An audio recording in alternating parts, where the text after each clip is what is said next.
अध्याय 3 भगवत गीता, इसका नाम है कर्म योग।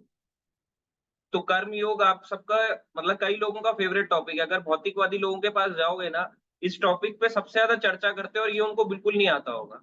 आपको खुद पढ़ोगे, उनसे डिस्कस करोगे तो आपको पता चल जाएगा वो जिस कर्म योग की बात कर रहे हैं और हम जिस कर्म योग की बात कर रहे हैं कितना अंतर है। मगर ये सबका एक बड़ा अच्छा लगता है सबको डिस्कस करने में। कर्म योग कौन कितना कर रहा है, क्या कर रहा है, मेरे अच्छे कर्म क्यों, मेरे बुरे कर्म क्यों, मेरे साथ क्यों बुरा होता है। कई कई तरह के लोग रीजन देते हैं। तो आज फर्स्ट इसका श्लोक से हम स्टार्ट करेंगे।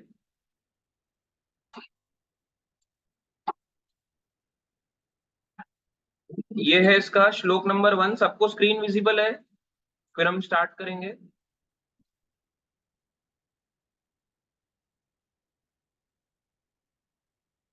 ठीक है। अर्जुना उवाच, अब यानी उवाच यानी अर्जुन ने कहा। जायसी चेत कर्मण ते मता बुद्धि जनार्दन, तत्किम कर्मणि घोरे माम नियोजयसी केशव। अर्जुन कह रहे हैं, हे जनार्दन, हे केशव, यदि बुद्धि को सकाम कर्म से श्रेष्ठ समझते हैं तो फिर आप मुझे इस घोर युद्ध में क्यों लगाना चाहते हैं। ये कह रहे हैं बुद्धि यानी इंटेलिजेंस। सकाम कर्म क्या होता है? सकाम कर्म होता है हर कर्म के प्रति फल की इच्छा। जैसे आज मैं, बोलते हैं ना, एक बड़ा फेमस कोट है इंग्लिश का, do good to others, good will come to you. है ना, कई लोग इस पे बहुत बहुत बिलीव करते हैं। मैं भी बिलीव करता था एक समय पे कि यार लोगों के साथ अच्छा करो, आपके साथ भी। पर पता चला धोखा ही मिलता है, चीटिंग ही मिलती है। हम कितना भी अच्छा कर लें हम बच नहीं सकते। बाद में पता चला अच्छे कर्म का भी बंधन लगता है। अभी हम आगे डिस्कस करेंगे कि कैसे पुण्य से भी बंधन लगता है। कई लोग सोचते हैं हम पुण्य का कार्य बड़ा करते हैं, प्रभु जी उसका बंधन लगता है क्या? उसका भी लगता है। अभी इसी आगे वाले श्लोकों में आएगा।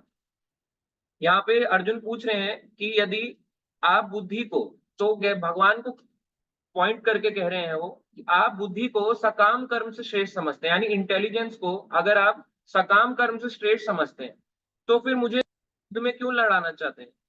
मतलब वो ये कहना चाह रहे हैं, यदि आप कह रहे हैं इंटेलिजेंस ज्यादा ऊंची है सकाम कर्म यानी हर कर्म के प्रति फल की इच्छा से, तो आप मुझे इसमें क्यों लगा रहे हो। अब इसके देखो तात्पर्य में हम जाएंगे। कितना अच्छा एक्सप्लेन किया है प्रभुपाद जी ने।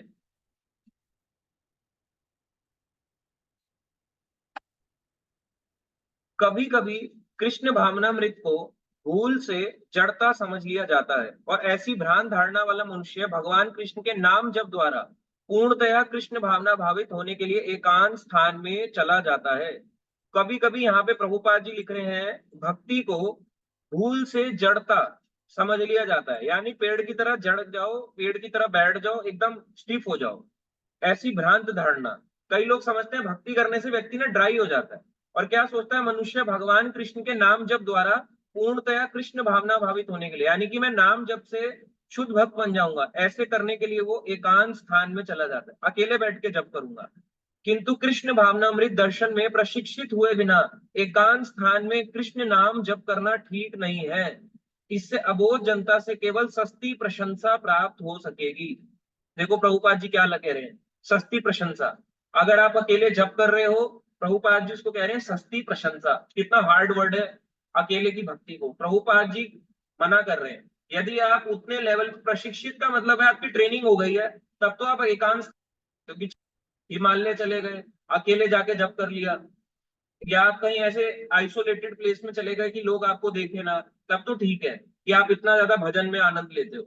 अभी दिल्ली में भजन में आनंद नहीं मिल रहा, कोल्हापुर में आनंद में नहीं मिल रहा है, कोई मुंबई में है, कोई कोलकाता में है, कोई उड़ीसा में है, यहीं कई अलग अलग स्टेट्स में इतने सारे भक्त, उनको अपनी जगहों पे आनंद नहीं मिल रहा और सोचते हैं कि एकांत में चला जाऊंगा आनंद मिलेगा। आपको नहीं मिल सकता। अब आप पूछोगे कैसे नहीं मिलेगा। जब आप एकांत में जाते हो, जब सामने लोगों के सामने होते हो, तो क्या दुख मिलता है आपको? आदि भौतिक दूसरों से दुख मिलता है, दूसरों से मिलता है और अपना मन भी दुखी करता है। पर जब आप अकेले एकांत स्थान में चले जाओगे तो हम क्या सोचते हैं कि दूसरों से दुख मिलना बंद हो जाएगा। ये गलत धारणा है। दूसरों से तब भी दुख मिलेगा। सस्ती प्रशंसा है ना। आप चलो यहाँ से चले भी गए, आपके आपके लोग बोलेंगे अरे देखा है क्या बाबा जी बन रहे हैं वो तो, आपको प्रशंसा मिल गई थोड़ी सी अपने कम्युनिटी के लोगों से। मगर जब आप वहां जाओगे क्या आपको नहीं आएगा? आपको आदि दैविक जो नेचुरल चीजें हैं, नेचुरल डिजास्टर आना, नेचुरल कैलेमिटीज आना, सबसे पहले इन लोगों को इफेक्ट करती है। अभी आपने देखा रिसेंटली इंडिया में एक जगह पे साइक्लोन आया बंगाल के साइड में। तो अकेला जो व्यक्ति होगा, साथ में होगा, तो ऐसे हाथ दे के कोई बचाने तो आ सकता है कि अपना हाथ देगा तो बचाने आ गया। मगर अगर कोई अकेला होगा तो उसको नेचुरल कैलेमिटीज भी सताएंगी। अब वो सोचता है आदि भौतिक यानी दूसरे जीव जंतु मुझे दुखी नहीं करेंगे, तब भी करेंगे। आप जानवरों की जगह में चले गए, आइसोलेटेड प्लेस में चले गए, क्या जानवर आपको तंग नहीं करेंगे? तब भी आदि भौतिक दुख मिलेगा। और अकेले चले जाओगे तो मन और ज्यादा विचलित होगा।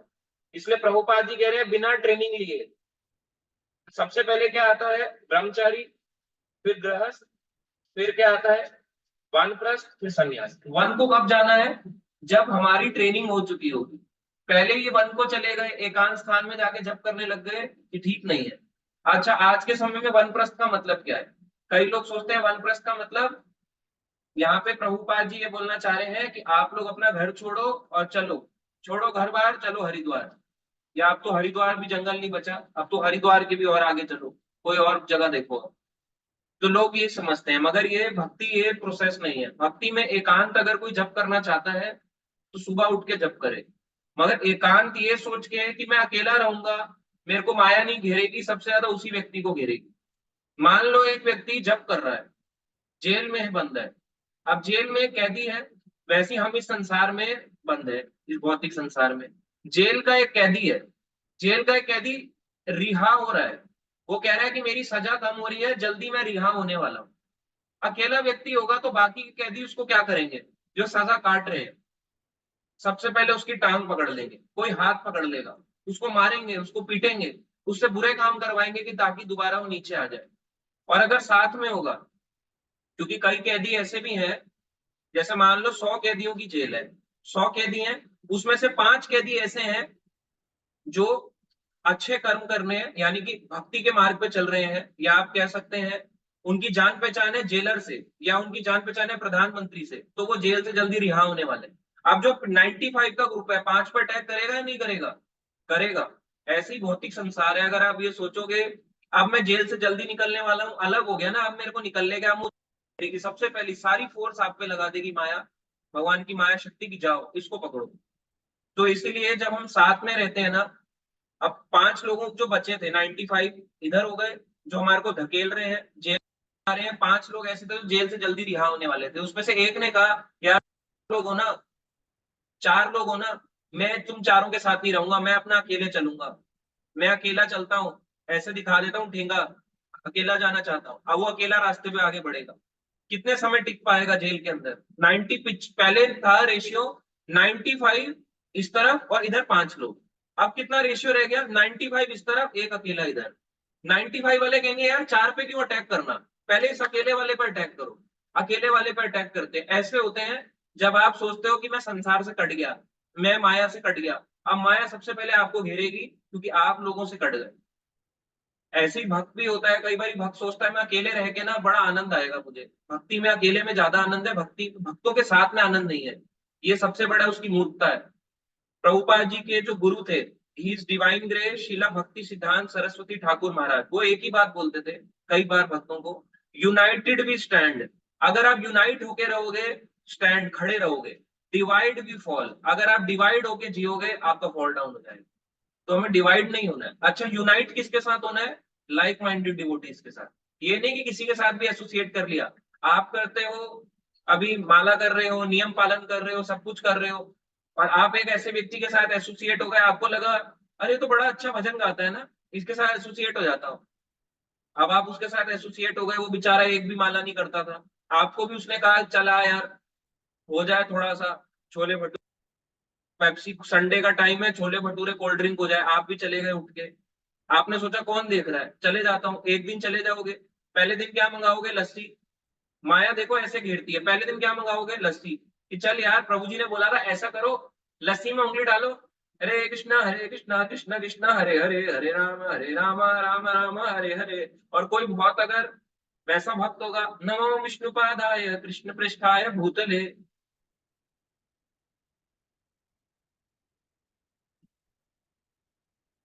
आवाज आ रही है क्या सबको? भक्त लिख रहे हैं आवाज नहीं आ रही? ठीक है, आवाज आ रही है। तो जैसे एक भक्त है, अब वो अकेला जा चले जाता है, पहले अकेला जाएगा, वो कहेगा अरे कोई बात नहीं, आज मेरे को प्रभु जी ने बोला था प्रचार ही है ना, प्रभुपाद जी ने कहा प्रचार ही सार है, आज मैं इसको प्रचार करके दिखाऊंगा। आप उसके साथ चले गए, आप प्रचार करने चले गए उसको, आपने तो ये सोचा था कि मैं इसको जाके इसके जीवन बदल दूंगा। पता चला कि पहले दिन गए तो चलो लस्सी ले ली, उसको बिठा दिया, अरे बैठ जाओ कोई बात नहीं, आज मैं लस्सी पीता हूँ तुम्हारे साथ। उसके साथ ऐसा किया, वो भी देख के हैरान हो गया, अरे क्या मंत्र बोला, मजा ही आ गया।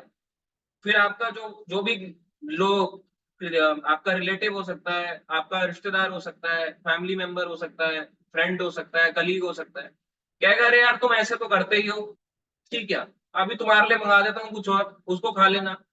तो ले लो, सैलेड वाला अलग कटा हुआ है, प्याज पे अलग हाथ लगता है, ये वाला हिस्सा है, इस ये वाला उठा लो। फिर सैलेड पे भी, सैलेड पे करेगा ऐसे करके, क्योंकि तुलसी तो है नहीं, ऐसे करके ऐसे टच करा देगा, क्या बोलेगा? फिर से नमो विष्णुपादाय कृष्ण पृष्ठाय भूतले 3 बार, नमो महावदनाय कृष्ण प्रेम प्रदाय थे, फिर तो बोलेगा नमो नमो ब्राह्मणे देवाय गौ ब्राह्मणी ताय, जय श्री कृष्ण चैतन्य 3 बार भी, हरे कृष्ण 3 बार ऐसे करके फिर खा लेगा। अब ये स्लो पॉइजन देखो कैसे काम करता है। ये आपको, पहले आप क्या लेते थे? कुछ नहीं, पानी पीते थे, आप आ गए लस्सी पे, चलो लस्सी पे भी आए, लस्सी से आओगे सैलेड पे, सैलेड से कहोगे यार एक भटूरा टेस्ट कर ले यार, इतना खा लेता है, इसमें थोड़ा ना प्याज है, खा ले। फिर बोलोगे अरे हम ऐसी शॉप पे चलते हैं जहाँ प्याज ही ना मिलता हो, चला तेरे को ऐसी शॉप पे लेके चलता हूँ। फिर आप चले गए, फिर वहां पे जाके बैठोगे, फिर वहां पे जाके आप भी उसी तरह से खाओगे, कहोगे अरे यार ये शुरू कर दिया, एक काम करते हैं ना, ये पेप्सी पी रहा है, अब मैं मिरिंडा पे तो आऊं। फिर वो बोलेगा अरे यार कोल्ड कॉफी भी मंगा लिया कर। ऐसे खींचती है माया, स्लो पॉइजन ऐसे काम करता है। जहां आप अकेले में भक्ति करने का सोचोगे कि अकेले भक्ति कर लूंगा ना, मैंने आपको जस्ट एक एग्जांपल दिया है, अकेले की सोचोगे, ऐसे ढकेल दिए जाओगे। और ये केवल मैंने आपको एक सिंपल सा छोले भटूरे का एग्जांपल दिया है, ये हर चीज का एग्जांपल है। आप अपनी लाइफ में प्रैक्टिकली देखो, जितने लोगों ने अकेले भक्ति करी, कितने लोग सस्टेन कर पाए। आप कहोगे प्रभु जी प्रभुपाद जी ने तो करी, हमने प्रभुपाद जी का एग्जांपल यहाँ पे लिया ही नहीं है। प्रभुपाद जी आप जिनसे कंपेयर क्यों कर रहे हो? प्रभुपाद जी ने अकेले भक्ति नहीं करी, अपने मैक्सिमम ईयर्स जो रहे हैं गृहस्थ लाइफ में, पूरे गृहस्थ के जीवन जो उन्होंने बिताया है भक्तों के उसमें बिताया है, वो क्लासेस देने जाया करते थे। आज के समय में लोग कहते हैं है ना प्रभु जी फुल टाइम होना मतलब तो जॉब छोड़ना होता है ना, फुल टाइम मतलब जॉब छोड़ दो, नहीं, किसने बोला? जी, जो गौड़िया मठ के भक्त थे उनसे ज्यादा सेवा प्रभुपाद जी भी करते थे अपने समय पे, इतनी सेवा करते थे, दिन रात वहां पे जाते थे मंदिर, जब भी होता था अपना काम बंद करके मंदिर दौड़ते थे। लेक्चर देना है, भगवत गीता की क्लास देनी है, इतना फोन, इतना टेक्नोलॉजिकल एडवांसमेंट नहीं था, मगर जो बाकी चीजें थे लोग बड़े एडवांस थे, लोग सुनने के लिए बड़ा आते थे। तो प्रभुपाद जी जाते थे, सेवाओं के लिए रेडी रहते थे और सेवाएं करते रहते थे, कॉन्टिन्यूअसली बिना रुके सेवाएं करते थे। तो आपकी कितनी श्रद्धा है ये आपको भक्ति में आगे बढ़ाएगा। और वो अकेले नहीं रहे, उनके साथ भक्तों का पूरा समाज रहा, ऐसा अकेले थोड़ा ना रहे वो। जब उनको सपोर्ट नहीं मिला, यूएस गए तब वो अकेले थे, मगर उन्होंने कभी नहीं बोला आई एम मतलब कि मैं अकेला हूं, आई एम अलोन। उन्होंने हमेशा कहा मेरे गुरु महाराज मेरे साथ हैं, भगवान कृष्ण मेरे साथ है, ये ग्रंथ मेरे साथ है, भगवान का नाम मेरे साथ है, मैं अकेला नहीं हूँ। और हम लोग क्या बोलते हैं, हम हमारी ये श्रद्धा है। अगर आप कमरे में बैठे हो, आप क्या बोलोगे? हरे कृष्णा प्रभु जी घर पे अकेला हूँ, जबकि आपको पता है आपके घर में कौन है, आपके गोपाल जी हैं, आपके घर में आपके राधा गोविंद जी हैं, या राधा राम माधव जी हैं, आपके घर में कौन है, गौर निताई हैं, फिर भी क्या बोलोगे? हरे कृष्णा प्रभु जी अकेला हूँ। कोई बोलता है? बताओ। हाँ ठीक है, ऑफिस कॉल है तो ऑफिस में तो आप नहीं बता सकते, गोपाल जी हैं, वो कहेगा कौन गोपाल जी, उनको लगेगा ठंडाई वाले गोपाल जी। तो आप उनको क्या बोलोगे? उनके केस में अलग है, बट आप क्या मानते हो अपनी फैमिली का सदस्य? हमारा भी भाव नहीं है, इसलिए हम एकांत में भजन नहीं कर सकते। यही यहाँ पे बताया गया है प्रभुपाद जी ने कि जब तक प्रशिक्षित, जब तक उसको ट्रेन ना हुआ हो, अकेले भजन करने मत जाओ। ऐसे कई भाग निकल के इस्कॉन से जा चुके हैं, आपको पता ना हो, राधा कुंड पे जा जाके कि जल्दी दीक्षा मिल जाएगी, इस्कॉन में तो लंबा प्रोसीजर है, यहाँ तो हो नहीं रहा, दिल्ली में तो और भी बुरा हाल है, चलो राधा कुंड चलते हैं, दिल्ली से 200 किलोमीटर की दूरी पे गोवर्धन पहुंचे, राधा कुंड में है, वहां जाए, स्नान करें, जल्दी से दीक्षा मिल जाए। आप मत भागो दीक्षा के पीछे, जब मिलनी होगी मिल जाएगी। अकेले ऐसे जा जाके वहां पे जाओगे, वहां पे क्या होगा, सबसे पहले आपको माया अटैक करेगी, अरे अकेला आया है, वो भी धाम में आया है, इस पे अटैक कर दो। तो काम व्यक्ति सोच नहीं पाता कि अकेले में करना क्या है। इसलिए भक्तों के साथ में रहने से भक्ति ज्यादा अच्छी होती है। लाइक माइंडेड डिवोटीज देखो, भक्त, ऐसा भक्त जो आपको डिमोटिवेट करे उसके साथ मत रहो। सिंपल।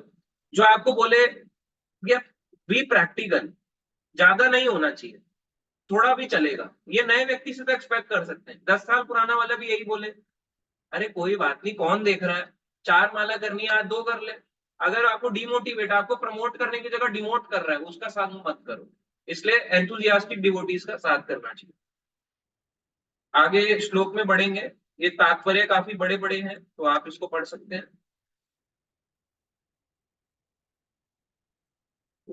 सेकंड वर्ष है।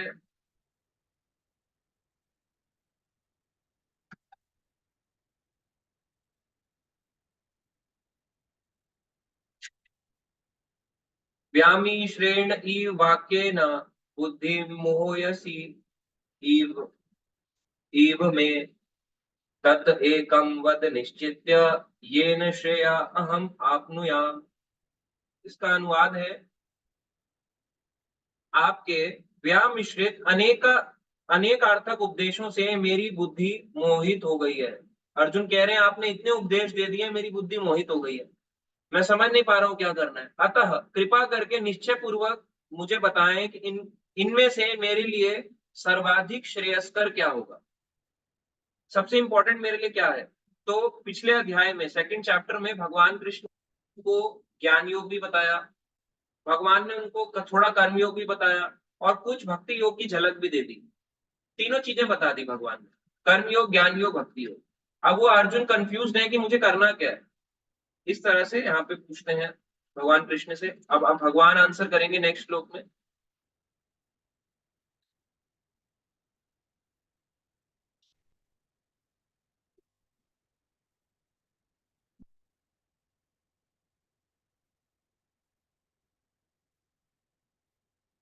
श्री भगवान उवाच।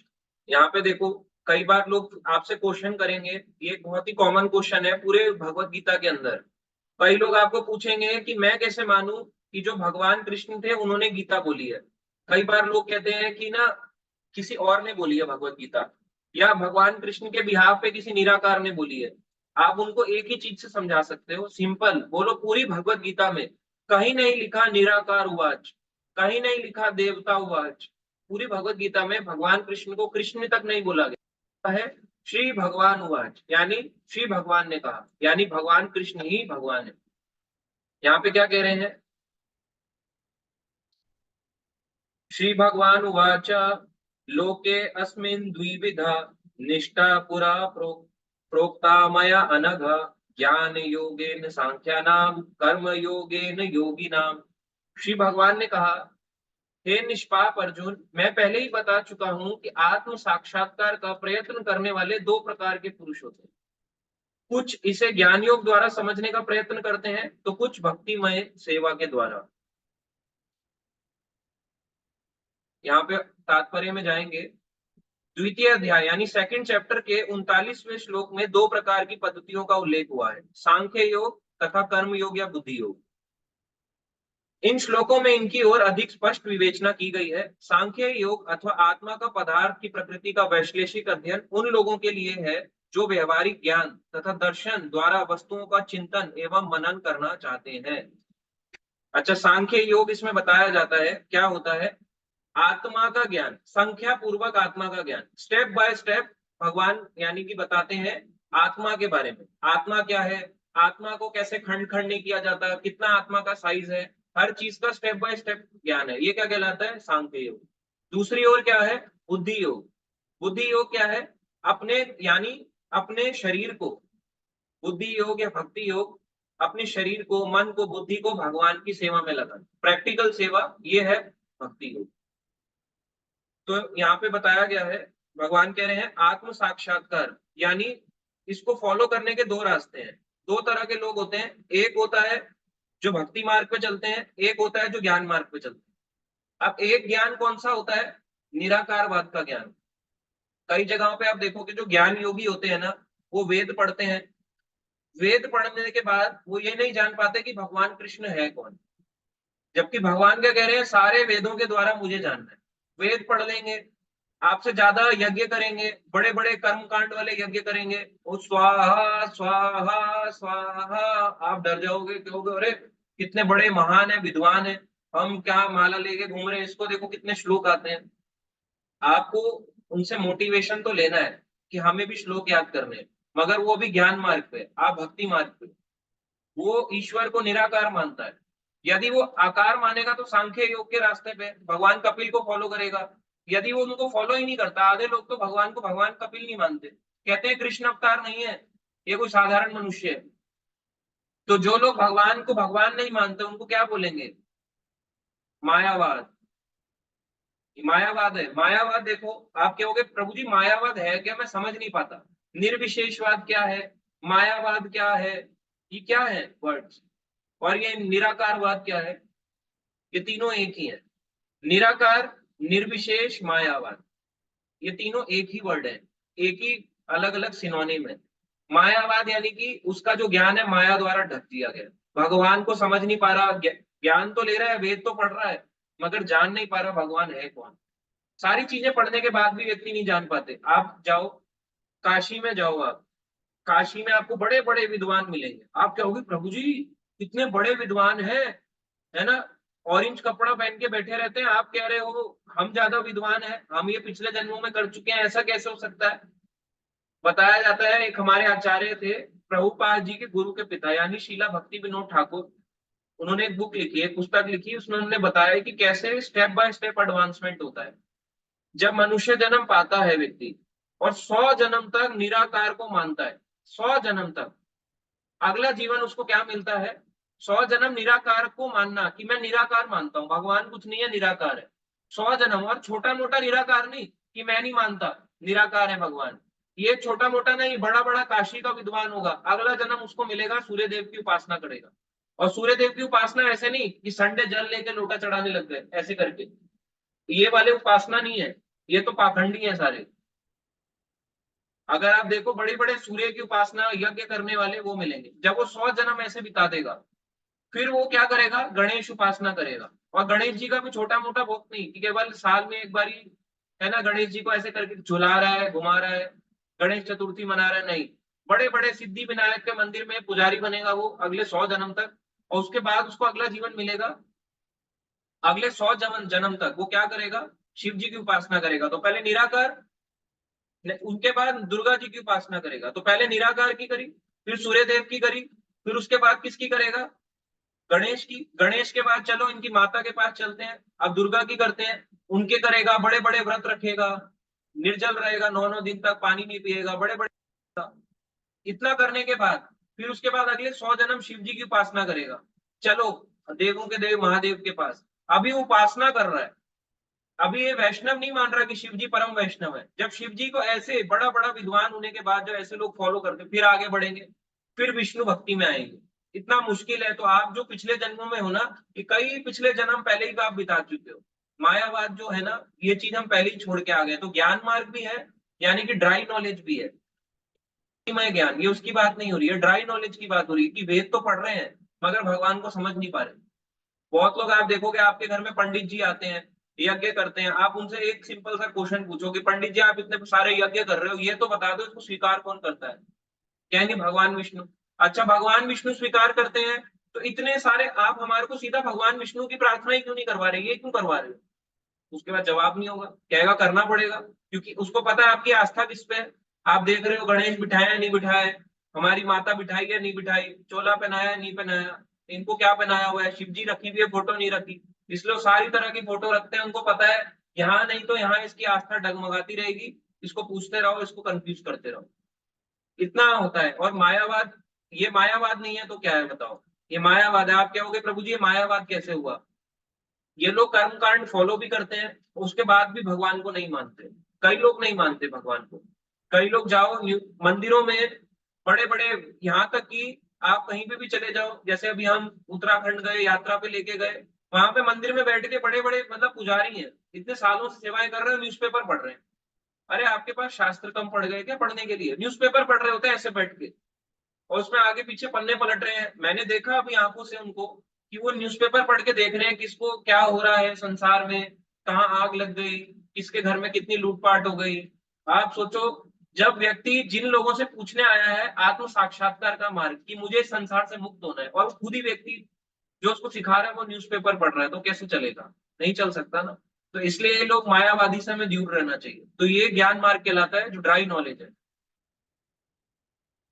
और एक होता है भक्ति मार्ग, यानी कि अपने आप को, अपने कर्म इंद्रियों को, ज्ञान इंद्रियों को, अपने आप को भगवान की सेवा में लगाना, प्रैक्टिकल वे से सेवा में लगाना। उस वो कर्म योग भी क्या बन जाता है? भक्ति योग।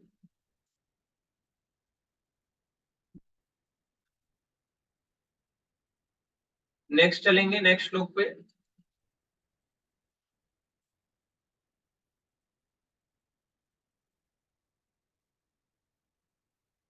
अब ये बहुत अच्छा श्लोक है। जो लोग कहते हैं कि प्रभु जी मैं घर छोड़ के जाना चाहता हूँ, मेरे मेरी अपने घर वालों से नहीं बनती, क्या करूं? मेरी अपने कलीग में नहीं बनती, ऑफिस में नहीं बनती, बिजनेस में नहीं बनती, क्या करूं?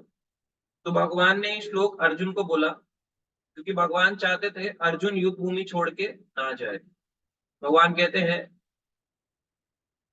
ना कर्मणाम अनारंभात नैष्कर्म्यम पुरुषा अश्रुते, ना चा सन्यासनात् एव सिद्धिम समधिगच्छति। ना तो कर्म से विमुख होकर कोई कर्म फल से छुटकारा पा सकता है, और ना केवल सन्यास से सिद्धि प्राप्त की जा सकती है। यहाँ पे बता रहे हैं भगवान कि ना तो कोई कर्म से विमुख होकर कर्म फल से छुटकारा पा सकता है, ये सोच के अरे बैड कर्मा होता है ना, हर कर्मा को करके एक काम करता हूँ, कर्म करना ही बंद कर देता हूँ। कई लोग सोचते हैं कि आप कर्म ही नहीं करते, क्या फर्क पड़ेगा, जॉब जाऊंगा, जॉब में कहाँ से पैसा आ रहा है, कहाँ जॉब वाले इन्वेस्ट कर रहे हैं, कितना उसमें प्रॉफिट एंड लॉस हो रहा है, एक काम करता हूँ कर्म करना बंद कर देता हूँ। तो कर्म फल से तब भी छुटकारा नहीं मिलेगा। आप कहोगे कैसे? उसने तो कर्म करना बंद कर दिया। आगे भगवान कहते हैं कि कोई एक क्षण भी कर्म करे बिना नहीं रह सकता। अगर वो ये कर्म नहीं करेगा, बॉडी है, ह्यूमन बॉडी है, टेंडेंसी है ह्यूमन की, अगर आप उसको काम पे नहीं लगाओगे, आप उसको बिठाए रखोगे तो कुछ और काम करेगी। जैसे एक एग्जांपल एक लेते हैं, एक आदमी है, ठीक है, बच्चा नहीं, हम आदमी की बात कर रहे हैं, क्योंकि बच्चा तो शैतान होते हैं, उनका तो कंट्रोल नहीं होता खुद पे। आदमी, बड़े व्यक्ति का तो कंट्रोल होता है। मान लो उसने, है ना, भक्ति की राह पकड़ी, उसने धीरे धीरे करके भक्ति में आया, मंदिर आया, इस्कॉन में जुड़ा। इस्कॉन में जुड़ने के बाद उसने चैंटिंग स्टार्ट करी, दर्शन करने आने लगा, फिर गीता पढ़ने लगा, भागवतम पढ़ने लगा। उसकी श्रद्धा, फेथ बढ़ गया बहुत ज्यादा भगवान पे, आचार्यों पे उसका फेथ बढ़ गया। अब उसने सोचा एक काम करते हैं ना, बड़े बड़े जो आचार्य हैं उनको कॉपी करते हैं, एक काम करते हैं जैसे षट गोस्वामी, उन लोगों ने कैसे रहते थे, वो लोग अकेले अकेले जंगलों में रहते थे, चलो मैं भी चलता हूँ। अब अकेले मैं जंगल में चला गया, वहां जाके मैं भक्ति कर लूँ, क्योंकि कर्म छूट जाएगा तो वहां तो कोई कर्म नहीं करना। अब उसने कभी गोस्वामीज के बारे में पढ़ा नहीं था कि गोस्वामीज ने कभी कर्म करना नहीं छोड़ा। महाप्रभु ने उन्हें भेजा था कि जाओ वृंदावन की लीला स्थलियों की खोज करो। महाप्रभु ने घूमने थोड़ा ना भेजा था कि वृंदावन में जाओ, 100 गज का जमीन ले लो, फ्लैट डाल लो, फ्लोर सिस्टम डाल लो, एक एक फ्लोर रेंट पे चढ़ा दो, पीजी सिस्टम बना दो, ये खोल लो। महाप्रभु ने कहा जाओ वृंदावन के सारी लीला स्थलियों की खोज करो। पेड़ के नीचे वो सोया करते थे, पेड़ के नीचे फ्लैट हो जाते थे, फ्लैट नहीं बनाते थे, पेड़ के नीचे फ्लैट, उसी वहीं पे थोड़ा सा देर सो जाते थे, 2 घंटा, फिर उठ के ढूंढने लगते थे कि भगवान की कौन सी लीला स्थली कहाँ पे है। और उनने अंदाजे से नहीं बनाई, भगवान ने उनको सपने में आ आके गाइड करा है, उनको प्रकट रूप से वो लीलाएं आंखों के सामने कि कौन सी लीला कहाँ हुई है। इस तरह से उन्होंने वहां पे कई जगहों को स्थापित करा, मार्ग बनाए, ये कौन सा मार्ग है, ये परिक्रमा मार्ग है, ये वाला मार्ग है। अलग अलग उन्होंने सारे मंदिर और मैक्सिमम चीजों को उन्होंने खोजा। अब जब ये हो रहा है, मान लो इनको कॉपी कोई कर ले, मैं भी कॉपी कर लेता हूँ, एक काम करता हूँ चलता हूँ। उसको पता नहीं षट गोस्वामी ने क्या क्या कार्य किया, पिछले टाइम में षट गोस्वामी क्या थे, थोड़ा बहुत सुन लिया और आ गया, छोड़ छाड़ के ही चलो, अब काम पे मैं भी छोड़ देता हूँ। अब वहां जाएगा वृंदावन में, मान लो अकेले भजन करने लग गया, क्या वो कर्म करने से छूट सकता है? नहीं छूटेगा। वहां जाके उसको सबसे पहले मैंने क्या बोला, अभी एग्जाम्पल सबसे पहले क्या दिया, जब एक व्यक्ति जेल से छूटने की, भागने की तैयारी कर रहा है, सारी फोर्स किस पे लगेगी? जो ग्रुप वाले लोग हैं या जो अकेला चल रहा है? सारी फोर्स उस अकेले व्यक्ति पे लगेगी, इसको पकड़ो पहले, ये जल्दी छोड़ के भाग रहा है। उसको पकड़ने जाएंगे क्योंकि वो ट्रेंड नहीं था, उसको माया वहां घेर लेगी और वापस वो यहीं आ जाएगा। बहुत से लोग होते हैं इस्कॉन में चले जाते हैं, वहां पे जाके राधा कुंड, श्याम कुंड, उनके आसपास छोटे मोटे कोई कुटिया घर ले लेते हैं, बाद में उसको सेल कर देते हैं, लेते हैं 10 लाख में, बेचते हैं 30 लाख में, 3 गुना प्रॉफिट कमा के, 3 गुना कमाऊंगा, 4 गुना कमाऊंगा, 5 गुना कमाऊंगा। तो घर करने क्या गया था वो, कि कर्म से छुटकारा पालूंगा, और वहां जाके क्या कर रहा है, उल्टा उससे भी ज्यादा अपराध कर रहा है, धाम में जाके भौतिक कार्य कर रहा है, ऐसे ही फंसाता है। तो यही भगवान यहाँ पे कह रहे हैं, कर्म से विमुख होकर कोई कर्म फल से छुटकारा नहीं पा सकता। यदि आप सोचोगे कि मैं कर्म करना छोड़ दूंगा तो मेरे को कर्म का फल नहीं मिलेगा, तब भी मिलेगा। जैसे अभी एक प्रभु जी ने भी पूछा कि प्रभु जी ऐसे वोटिंग हम करते हैं, वोटिंग करने जब जाते हैं, मान लो वोट दिया, हमने किसी को वोट दिया, अब वो व्यक्ति गलत काम करता है, तो क्या हमें उसका फल मिलेगा? बिल्कुल मिलेगा। अच्छा, आपने वोट नहीं दिया तो क्या फल मिलेगा? नहीं मिलेगा। तो भी मिलेगा। आप कहोगे कैसे, मैंने तो वोट नहीं दिया, मेरे को क्यों मिल रहा है फल? मैंने तो ऐसा कुछ नहीं किया था।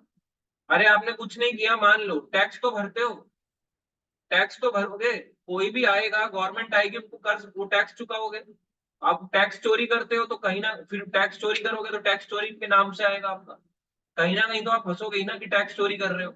अच्छा, टैक्स भर रहे हो, मान लो टैक्स दिया, उसने टैक्स का मिसयूज कर दिया गवर्नमेंट, आप क्या कर लोगे? अब कोई कह रहा है 18 से कम है, इसमें एक और लॉजिक आ गया, 18 से कम वाले रिलैक्स है, उनका क्या होगा? उनको तो वोट भी नहीं देना, कुछ भी नहीं करना, तो वो कैसे बच गए? वो भी फंसेंगे। आप वो बोलोगे वो कैसे फंसेंगे कि हमने आ रहा तो 18 से एज ही कम है प्रभु जी, हम पे कोई कर्म बंधन नहीं है हमारे। तो आप बोल रहे हो वोट देने वाले को लगेगा, ना देने वाले को भी लगेगा। हम लोगों पे कैसे लग रहा है? हम तो 18 से ही नीचे हैं, आधार कार्ड ही नहीं है, वो ही नहीं है, अभी कोई डिटेल हमने बनाया नहीं है, अभी तो 10th के सर्टिफिकेट पे खेल रहे हैं हम लोग। अच्छा, उनको कैसा लगेगा? जिस जगह में वो पढ़े, जिस जगह में वो पढ़े, वहां पे उन्होंने फीस दी होगी, वो फीस दी होगी, उस लैंड पे बनाने पे कई पेड़ होंगे, पेड़ कटे होंगे। भाई लैंड, एक स्कूल बना है, एक जमीन पे बना है, ऐसा तो नहीं कि बिना ऐसे ही बन गया, बंजर जमीन थी, रेगिस्तान था, स्कूल खोल लिया स्कूल वालों ने, चलो रेगिस्तान है क्या करें, public school, modern school, senior secondary school खोल लिया।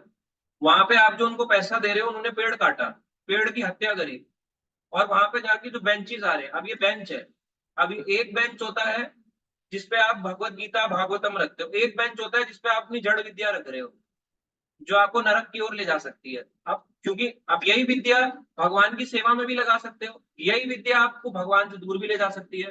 तो जो स्कूल में जब तक सीख रहे हैं, भगवान का ज्ञान तो नहीं सिखाया गया स्कूल में, आप तो खोल रहे हो, उस बुक को आपने खोली, आगे जाके मान लो आप टेररिस्ट बन गए या गलत काम करने लग गए या भगवान को ही भूल गए, अभी ये विद्या आपके किस काम आएगी? इसलिए हर तरह से आप फंसोगे, कर्म से कोई बच नहीं सकता, नहीं करोगे तो भी फंसोगे, करोगे तो भी फंसोगे। इसलिए भगवान 18 चैप्टर 66 नंबर श्लोक, 18वां अध्याय 66 नंबर श्लोक में कहते हैं, सारे धर्मों का त्याग करो और मेरी शरण में आ जाओ।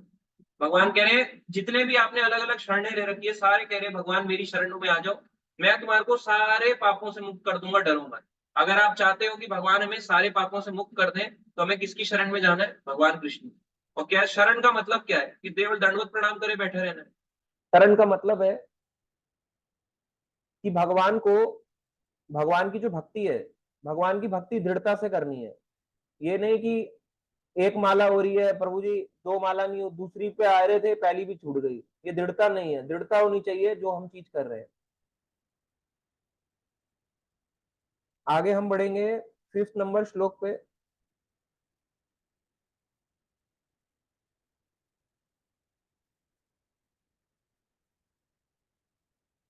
देखो भगवान यहाँ पे कह रहे हैं, इसी श्लोक में जो अभी हमने डिस्कस किया, इसका ट्रांसलेशन पे जाते हैं। यहाँ पे एक वर्ड कट गया है, तो प्रत्येक व्यक्ति को प्रकृति से अर्जित गुणों के अनुसार विवश होकर कर्म करना पड़ता है। विवश, यहाँ ये नहीं बोला प्रकृति आपको फोर्स करेगी, आपको कर्म करना पड़ता है। अतः कोई भी क्षण भर के लिए भी बिना कर्म किए बिना नहीं रह सकता। क्षण भर यानी एक मोमेंट के लिए भी आप कर्म करे बिना नहीं रह सकते।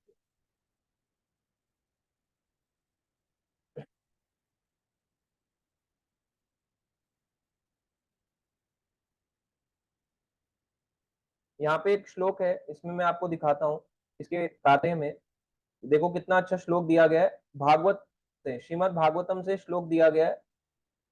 First canto 5th chapter 17 number श्लोक, पहला स्कंद 5वां अध्याय 17 नंबर श्लोक।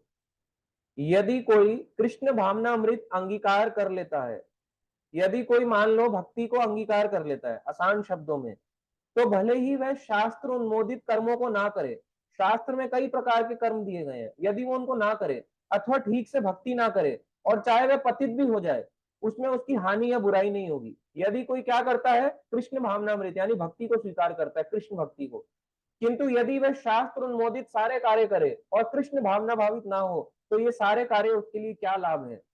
यहाँ पे कहा जा रहा है उसका कोई काम नहीं है।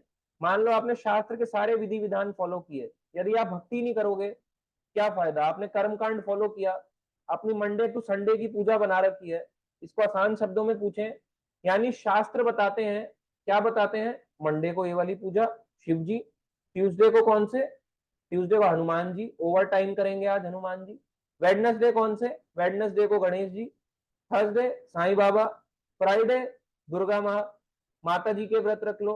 सैटरडे शनिदेव पे तेल चढ़ा लो। संडे सूर्य देव को नमस्कार कर लो, पानी चढ़ा लो, जल चढ़ा लो। अब ये लोगों ने अपने शास्त्र उन्मोदित कर्म बना रखे हैं। प्रभु जी हमारे घर में सिखाया गया, आप जो बोल रहे हो गलत है, हम आपका ग्रुप छोड़ के जा रहे हैं। अब लोगों ने जो 7 डेज की पूजा बनाई हुई है अपने हिसाब से, क्योंकि शास्त्रों को कहते हैं, प्रभु जी देखो वेद में लिखा है, हम यहाँ से फॉलो कर रहे हैं, आप कैसे बोल सकते हो गलत है। गलत नहीं है, मगर वो आप पिछले जन्मों में कर चुके हो। ये हमने एक अभी लास्ट क्लास हुई थी एक, उसमें बहुत डिटेल में एक्सप्लेन करा था। ये आप पहले कर चुके हो, अब क्यों करना है। आज भी हमने बताया कि ये कर्म वाली विधि आप पहले कर रखे हो, अब आपको जरूरत नहीं है वापस इन सब चीजों में जाना। अब आप ये शास्त्र अनुमोदित कर्म में फंस गए और भक्ति को छोड़ दिया, क्या फायदा। आप नवरात्रे के व्रत रख रहे हो, फायदा है, और भक्ति को एकादशी बोल रहे हो, मेरे से एकादशी नहीं हो रही। आप रख रहे हो साईं बाबा का वो रख रहे हो, खिचड़ी खाने जा रहे हो, साईं बाबा आ गए, साईं बाबा आ गए, घर से भागते हुए जाता है, मम्मी बेल बजाई है उन्होंने, 5 रुपए दे दो, है ना, वो कह रहे हैं, जल्दी से बोलते हैं, बोलो साईं राम, बोलो ओम साईं राम, वो आपसे ऊपर से मांग रहा है। देखा आपने, घर में आते हैं, बेल बजा के आते हैं, रोज मंडे टू संडे अपनी अपनी ठेलियां लेके आते हैं। आपको लगेगा अरे नहीं दिया तो फंस जाऊंगा, फिर भाग के जाओगे, 5 का सिक्का डाल दोगे। पता चला फ्राइडे भी फिर आ गया, वही व्यक्ति भेष बदल के आ गए, अपने भाई बंधु को भेज दिया, है ना, उसमें आएगा जय माँ, जय माता दी, जय माता दी, जय माता दी, फिर नीचे बेल बजाएगा, आप दौड़ दौड़ के आए, फिर घर से बाहर, फिर से पता चला कोई 10 रुपए दे दिए। आए हैं भाई, ऐसे कैसे छोड़ दे, बेचारे गरीब हैं, मांगते हैं। फिर पता चला सैटरडे है, सैटरडे भी आ गया, बोलो शनि महाराज की जय। आपको ऐसे एक आते हैं ना शनि महाराज वाले, से पगड़ी बांध के, व्हाइट कलर की पगड़ी बांध के ऐसे करके आते हैं वो, और एक छोटा सा वो केतली होती है उनके पास, जो होता है दूध जिसमें लेके जाते हैं, दूध वाला होता है या कुछ और होता है, उसमें बाल्टी सी होती है उनके पास लोहे की, ऐसे करके आते हैं, उसमें तेल ही तेल भरा हुआ होता है, ऐसे करके आते हैं लोग, अपने सिक्के उसमें डाल रहे होते हैं, मन्नतें मांग मांग के यूं, ऐसे करके लोगों को लगता है वाह ये शनि शनि देव पे जाने वाला है और ये सब होने वाला है। अब बताओ ये शास्त्र अनुमोदित कर्म नहीं है तो क्या है। संडे आएगा, लोग तुलसी बिचारी बोलते हैं, सर प्रभु जी संडे है, संडे को हम तुलसी को छूते भी नहीं है, ना पूजा करते हैं, ना आरती करते हैं, ना पानी डालते हैं। अपना एसी में फर्स्ट क्लास एसी चला के सो रहे हैं लोग, फर्स्ट क्लास कूलर चला हुआ है ना। कपड़े जो नीचे तक होते थे, घुटने के नीचे तक होते थे, बिल्कुल फुट तक, वो कपड़े यहाँ तक आ जाते हैं, यहाँ तक। और ऊपर के कपड़े जो नीचे तक होने थे, ऊपर के कपड़े यहाँ तक आ जाते हैं, कई बार उतने भी नहीं बचते। प्रभु जी गर्मी बहुत है, क्या करें। अपने लिए आपको गर्मी लग रही है और आप ऐसे टेढ़ा मेढ़ा होके सो रहे हो, बेचारी तुलसी है वो गर्मी में सूख रही है, पर आपने ठानी हुई है, शास्त्रों में लिखा है संडे है पानी नहीं डालूंगा, जबकि ऐसा कुछ है नहीं। संडे है प्रभु जी पानी नहीं डालूंगा, रविवार को तुलसी में नहीं, आज सूर्य को जल चढ़ाऊंगा। मंडे आ गया, अभी मंडे आया, मंडे को क्या फॉलो करें, मंडे को चलो आज हम फॉलो करेंगे शिव जी का व्रत। अब शिव जी के व्रत लोग रखना शुरू कर देते हैं, शिव जी का व्रत रखते हैं, बोलते हैं आपके 16 सोमवार के व्रत करूंगी। फिर पति मिल गया 16 सोमवार के बाद, इतना वो करके फिर उससे दुखी रहती हैं कि ये कैसा मिल गया, एकदम वैरागी आदमी है। सबसे बड़े वैरागी हैं शिव जी। देखो उन्होंने, उनके पास क्या है, भौतिक प्रकृति की जो देवी है, भौतिक प्रकृति कौन? ये जो हमारी प्रकृति है, नेचर है, इसकी देवी कौन है? कंट्रोल, इसको गार्ड कौन है? इसका गार्ड है दुर्गा। पार्वती उन्हीं का स्वरूप है, उनको अपनी वाइफ बना रखा है। जिस दुर्गा के लिए पूरा संसार, मतलब क्रेजी बोलेंगे आप उसको, क्रेजी वर्ड है ना, वर्ड इंग्लिश में तो क्रेजी बोलेंगे, पागल बोलेंगे, मगर वैसे क्रेजी वर्ड राइट है इंग्लिश में शायद। मतलब उनकी इच्छाएं लोगों की इतनी है, ये कर दे, वो कर दे, मुरादें पूरी कर दे, ये कर डालूंगा, वो कर डालूंगा। उनके पति हैं शिव जी। अब शिव जी से उनको अपनी पत्नी पे वो नहीं है, अटैचमेंट ही नहीं है, पूरी पूरी तरह से वैराग है अपनी पत्नी से। उनको घर नहीं बसाना, कहाँ रहते हैं? कैलाश में। उनको कुछ नहीं करना। तो सोचो अगर आपने 16 सोमवार के व्रत किए, आपने उनसे वैराग, वो क्या देंगे आपको? वैराग जीवन।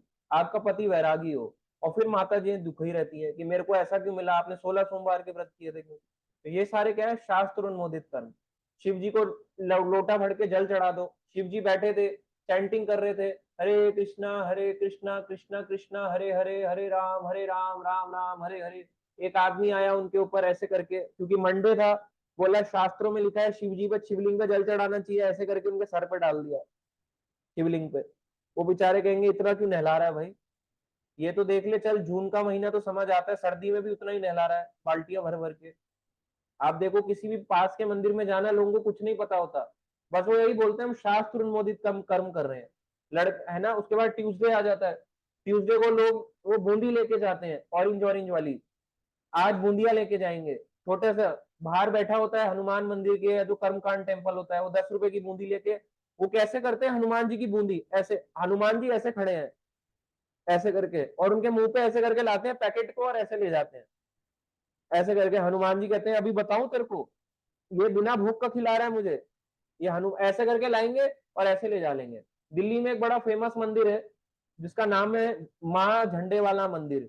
लोग यहाँ जाते हैं बहुत ज्यादा, यहाँ जाते हैं। अगर आप उनको टीवी पे देखोगे, वहां के पुजारी लोग क्या करते हैं, आप हैरान हो जाओगे देख के वो लोग क्या करते हैं। जो चीज रखोगे आप उनको दोगे, ऐसे करेंगे, ऐसे खींच लेंगे, मतलब ऐसे किया और ऐसे वापस, ऐसे किया ऐसे वापस, कुछ नहीं हो रहा वो। और लोग इनको मान रहे हैं कि हम तो देते हैं, बहुत दे रहे हैं, हम तो देख देख का, हम तो इन पे बहुत चढ़ा रहे हैं। जो उनको काम की चीज लगेगी साइड कर देंगे, खाली ऐसे करी ऐसे कर देंगे, 1 सेकंड के अंदर वापस, इतना फास्ट हाथ चलता है उनका। लोग हनुमान जी पे बूंदियां चढ़ा रहे हैं, हनुमान जी पे और तो छोड़ो, चांदी का वर्क लगा रहे हैं हनुमान जी के ऊपर, जिसको चमड़े के बीच में ऐसे ऐसे करके पीटा जाता है। उस चांदी के वर्क को जो लोग खाते नहीं है, भैंस के चमड़े के बीच में ऐसे ऐसे करके पीटा जाता है, उस चांदी के वर्क पे हनुमान जी को लगा देते हैं। लो हनुमान जी आपके ऊपर लगा दिया। अब सोचो क्या लोगों की स्थिति है। कितना लोग, वेडनेसडे आ जाएगा, फिर बोलेंगे आज गणेश जी की पूजा करेंगे। गणेश जी को क्या कल करा उन्होंने, भगवत गीता जो लिखी इसको कोई नहीं मानता, गणेश की पूजाएं करने बैठ जाएंगे बड़ी बड़ी। ये सब शास्त्र अनुमोदित कर्म जो लोगों ने अपने 7 डेज की पूजा बना रखी है, गलत नहीं है।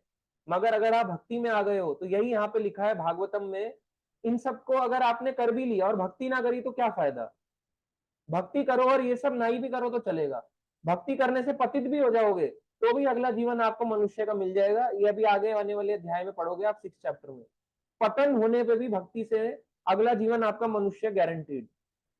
अगर पतन हो जाए तो अब आप सोचो, अब बोलेगा प्रभु जी पतन, अब ये तो आपने अच्छा बता दिया, चलो आज ही से मैं नॉनवेज खाना शुरू कर देता हूँ, चारों नियम आज से भंग करता हूँ, मनुष्य जीवन मिल जाएगा। जान के करोगे तो भगवान चालू है, फिर भगवान से आप चीट नहीं कर सकते।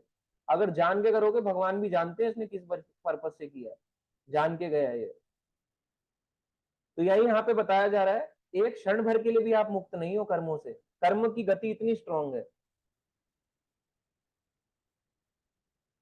आगे चले नेक्स्ट श्लोक पे, 10 श्लोका तक हम करेंगे, 10th तक।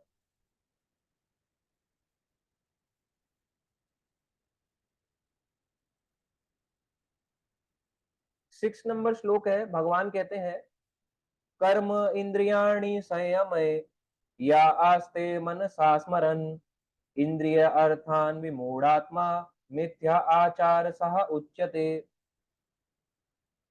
जो कर्म इंद्रियों को वश में तो करता है, किंतु जिसका मन इंद्रिय विषयों का चिंतन करता रहता है, वह निश्चित रूप से स्वयं को धोखा देता है और मिथ्याचारी कहलाता है। देखो मिथ्याचारी बोला गया है, यानी कि कर्म इंद्रियां कौन कौन सी है? कर्म इंद्रियां हम कौन बताएगा कर्म इंद्रियां कौन कौन सी है? अभी हमने कई बार डिस्कस कर लिया कर्म इंद्रियों के ऊपर। देखते हैं कौन बताता है कर्म इंद्रियां। हैंड रेस करें जिसको पता है। ठीक है, अभय प्रभु जी बताएंगे। 5 कर्म इंद्रियां, 5 हैं, 6 हैं, 8 हैं, कितनी है? जी 5 कर्म इंद्रियां हैं प्रभु जी। हाथ, अच्छा, पैर, मुख और एक लिंग और गुदा। मुख, वाणी। हाँ, बिल्कुल ठीक है। तो 5 कर्म इंद्रियां जी हैं जैसे बताया, यानी कि हाथ, इससे आप कर्म करते हैं। पैर, पैरों से आप कर्म करते हैं। वाणी, बोलने से तो आप सबसे ज्यादा कर्म करते हैं हम लोग। और गुदा और लिंग, ये 5 कर्म इंद्रियां कहलाती हैं। अब यहाँ पे बताया गया है कि जो कर्म इंद्रियों को तो वश में करता है, किंतु जिसका मन इंद्रिय विषयों का चिंतन करता रहता है। इंद्रिय विषयों के बारे में हमने बताया, इंद्रियों के विषय होते हैं, जैसे क्या होता है, जैसे आंखों का क्या होता है? रूप। हम आंखों से क्या करते हैं? नेत्र से क्या करते हैं? रूप देखते हैं। कानों से क्या करते हैं? ध्वनि सुनते हैं। इस तरह के इंद्रिय विषय होते हैं। यदि कोई, जो 5 हमारे इंद्रियां हैं, 5 इंद्रियों के 5 इंद्रिय विषय हैं, यदि कोई इनका चिंतन करता रहता है तो वह निश्चित रूप से स्वयं को धोखा देता है और मिथ्याचारी कहलाता है।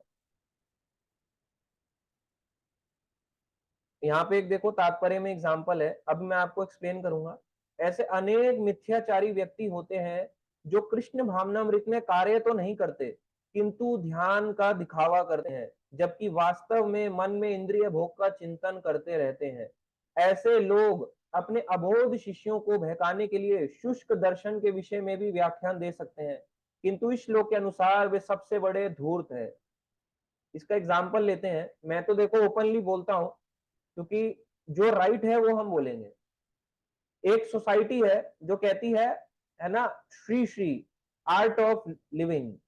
अब एक बात बताओ, आर्ट ऑफ लिविंग, आपको क्या लगता है कि जीना किसको नहीं आता? जीना तो सबको आता है। आपको क्या जीना नहीं आता? कोई आपको जीना सिखा सकता है? जीना तो एक कुत्ता भी जीता है, सुअर भी जीता है, चींटी भी जीती है, हाथी भी जीता है, शेर भी जीता है। तो आर्ट ऑफ लिविंग क्या है? ये होना चाहिए आर्ट ऑफ लिविंग, इस संसार से हमें कैसे जाना है। अब उस सोसाइटी में वहां पे क्या सिखाते हैं? ध्यान लगाओ, एकांत में बैठ जाओ। एकांत में बैठने के बाद आपको क्या करना है? अंदर ही अंदर इंद्रिय भोग का चिंतन चल रहा है, मगर सोचो मत उस बारे में। बस ध्यान लगाओ। किस पे लगाना है भाई पता नहीं, आपको बस बैठे रहना है शांत से। इस तरह से आपको ध्यान लगाना है। ऐसी बड़ी बड़ी सोसाइटीज हैं, आप देखो, ओशो फाउंडेशन, ईशा फाउंडेशन, जो लोगों को कितना धूर्त बना रही है। ये लोग कौन है? मिथ्याचारी। दिखा रहे हैं कि कर्म इंद्रियों को हमने वश में किया हुआ है। मैं हाथ से कोई गलत काम नहीं कर रहा, पैर से कुछ नहीं कर रहा, वाणी से मैं गालियां नहीं दे रहा, या मैं लिंग गुदा से कुछ नहीं कर रहा गलत काम, लिंग को मैं अपना गलत जगहों पे नहीं लगा रहा, मगर मन के अंदर जो इंद्रिय विषय चल रहे हैं वो भरे हुए हैं। क्या इंद्रिय विषय? वो जो आई हुई है ना, जैसे सोसाइटी चलाते हैं लोग अपनी, वो जो आई हुई है ना माता जी, कितनी सुंदर है, अपना उनका अंदर ही अंदर भोग चल रहा होगा। बाहर से दिखा रहे हैं कि हम लोग वैरागी हैं, बड़े बाल है, दाढ़ी रख ली है, ऐसे करके सर पे बांध लिया है, दिखा रहे हैं कि हम वैरागी हैं, हमें कोई नहीं मतलब। अंदर ही अंदर चिंतन चल रहा है उनके, और लोग उनको फॉलो करें।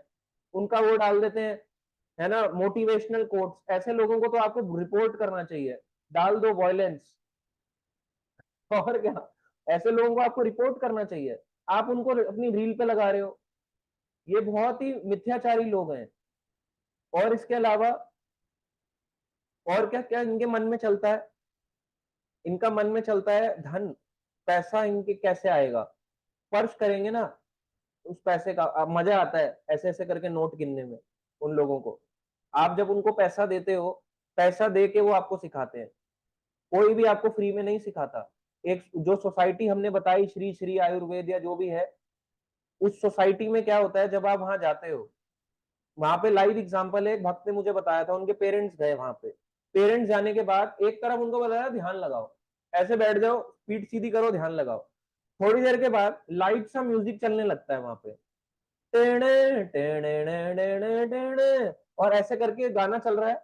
इधर प्रभु जी खड़े कर दिए, इधर माता जी खड़ी कर दी, जाओ आगे बढ़ो। आपको इंद्रियों का चिंतन नहीं करना, कंट्रोल करो, खुद पे कंट्रोल करो।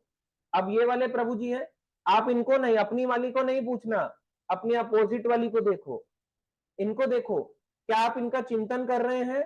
नहीं कर रहे हैं आप इनका चिंतन। आप इनके करीब जाइए, अब इनके करीब जाके इनका हाथ पकड़िए, इनका हाथ पकड़ के आप उनका कमर पे हाथ रखिए। अब आपको इस गाने पे नाचना है, टेणे टेणे टेणे टेणे। अब आप सोसाइटी में ये हाल है, और वीडियो, बकायदा वीडियो है उसके ऊपर, क्योंकि वो बेचारे डरे हुए हैं, कहाँ डालेंगे, कोई यूट्यूब नहीं, कोई सपोर्ट नहीं है, सोचते किसको जाके दिखाएंगे वीडियो, कोई बिलीव ही नहीं करेगा कि ये सब भी हो रहा है।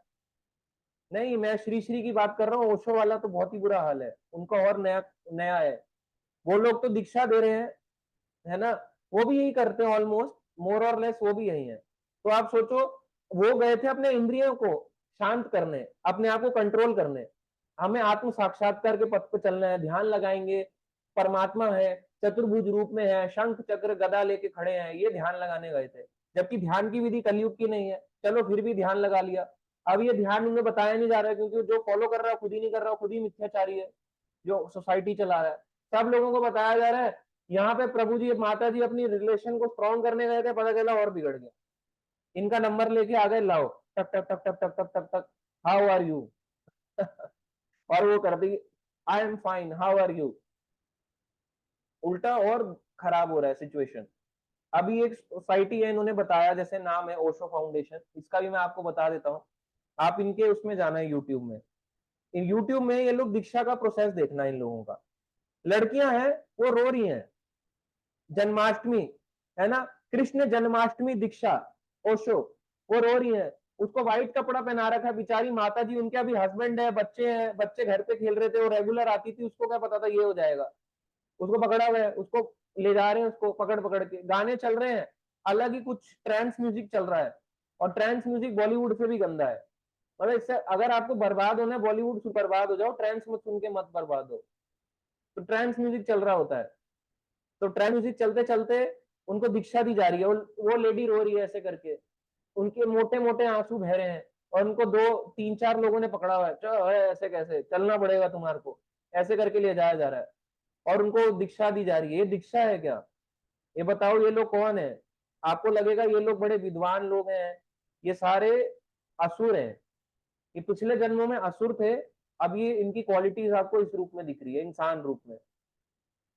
तो इस तरह की फाउंडेशन, इन सब से दूर रहना चाहिए। ऐसे मिथ्याचारी बहुत बहुत सोसाइटी है इंडिया में, इंडिया में इतना ज्यादा धोखाधड़ी है, पग पग पे धोखा है, हर जगह ही है वैसे, पर क्योंकि इंडिया पे लोगों का फेथ ज्यादा होता है, मगर उतना ज्यादा चीटिंग भी है, यहाँ पे चीटिंग भी उतनी ज्यादा है। अब इसमें हम आगे बढ़ते हैं 7वें नंबर श्लोक पे।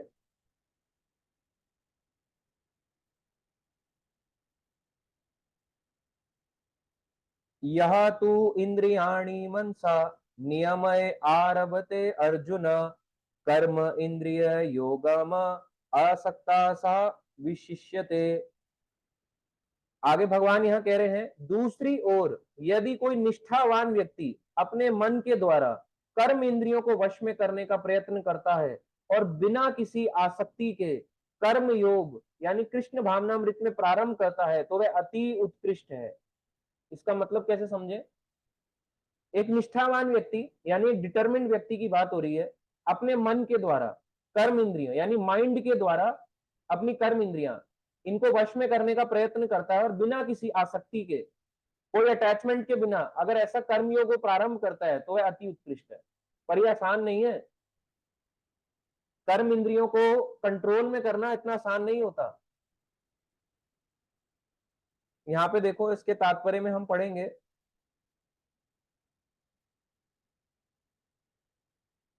लंपट जीवन और इंद्रिय सुख के लिए हृदय योगी को मिथ्या वेश धारण करने की अपेक्षा कर्म में लगे रहकर जीवन लक्ष्य को, जो भव बंधन से मुक्त होकर भगवत धाम को जाना है, प्राप्त करने के लिए कर्म करते रहना श्रेयस्कर है। यहाँ पे देखो क्या लिखा है, लंपट जीवन, इंद्रिय सुख, जो ऐसे लोग चाहते हैं, खूब लड़की मिल जाए, इंद्रिय सुख मिल जाए, पैसा मिल जाए, गाड़ी मिल जाए, बंगला मिल जाए, उन लोगों के लिए बोला गया है, ऐसे छद्म योगी का मिथ्या वेश, ऐसे मिथ्या वेश धारण करने की जगह अपने कर्म में लगे रहकर जीवन लक्ष्य को अपने लाइफ को उसमें गोल सेट करना, जो भव बंधन से मुक्त होकर भगवान के धाम को जाना है, प्राप्त करने के लिए कर्म करना श्रेयस्कर है। तो कर्म छोड़ना नहीं है। आपको कई बार लगेगा यहाँ पे भगवान भी कह रहे हैं कि कर्म करना कर्म ना करने से इंपॉर्टेंट है। तो लोग सोचते हैं कि जो भक्ति का मार्ग है ना, जो भक्ति का मार्ग है ये कर्म छुड़वाने के लिए है। कर्मों को छोड़ दो, रिस्पॉन्सिबिलिटी त्याग दो, ये उसके लिए नहीं है। जो रिस्पॉन्सिबिलिटी को डिटरमाइन होके कर सके उसके लिए भक्ति योग बना है।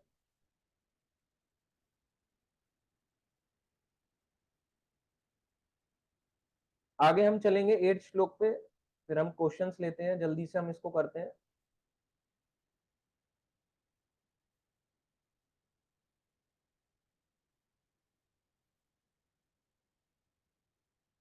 अब कई बार लोग बोलते हैं कि प्रभु जी हम कैसे समझे हमारी प्रिस्क्राइब ड्यूटी क्या है, क्या हमें करना चाहिए नहीं करना चाहिए।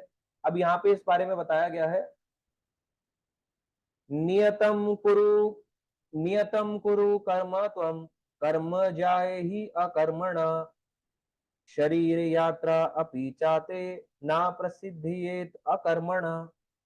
भगवान यहाँ पे कह रहे हैं अपना नियत कर्म करो, अपनी प्रिस्क्राइब ड्यूटीज करो, क्योंकि कर्म ना करने की अपेक्षा कर्म करना श्रेष्ठ है। कर्म के बिना तो शरीर निर्वाह भी नहीं हो सकता, अपना जीवन भी नहीं जी सकते। एक एग्जाम्पल लेते हैं इसका, जैसे एक हाउसवाइफ है, एक होम मेकर, हाउसवाइफ नहीं होम मेकर है, घर बनाने वाली। हाउसवाइफ तो हो गया जो घर में रहने वाली, इंद्रिय भोग करने वाली। होम मेकर यानी एक माता जी है जो घर बना रही है, अपने फैमिली को बनाती है, एक होम मेकर है।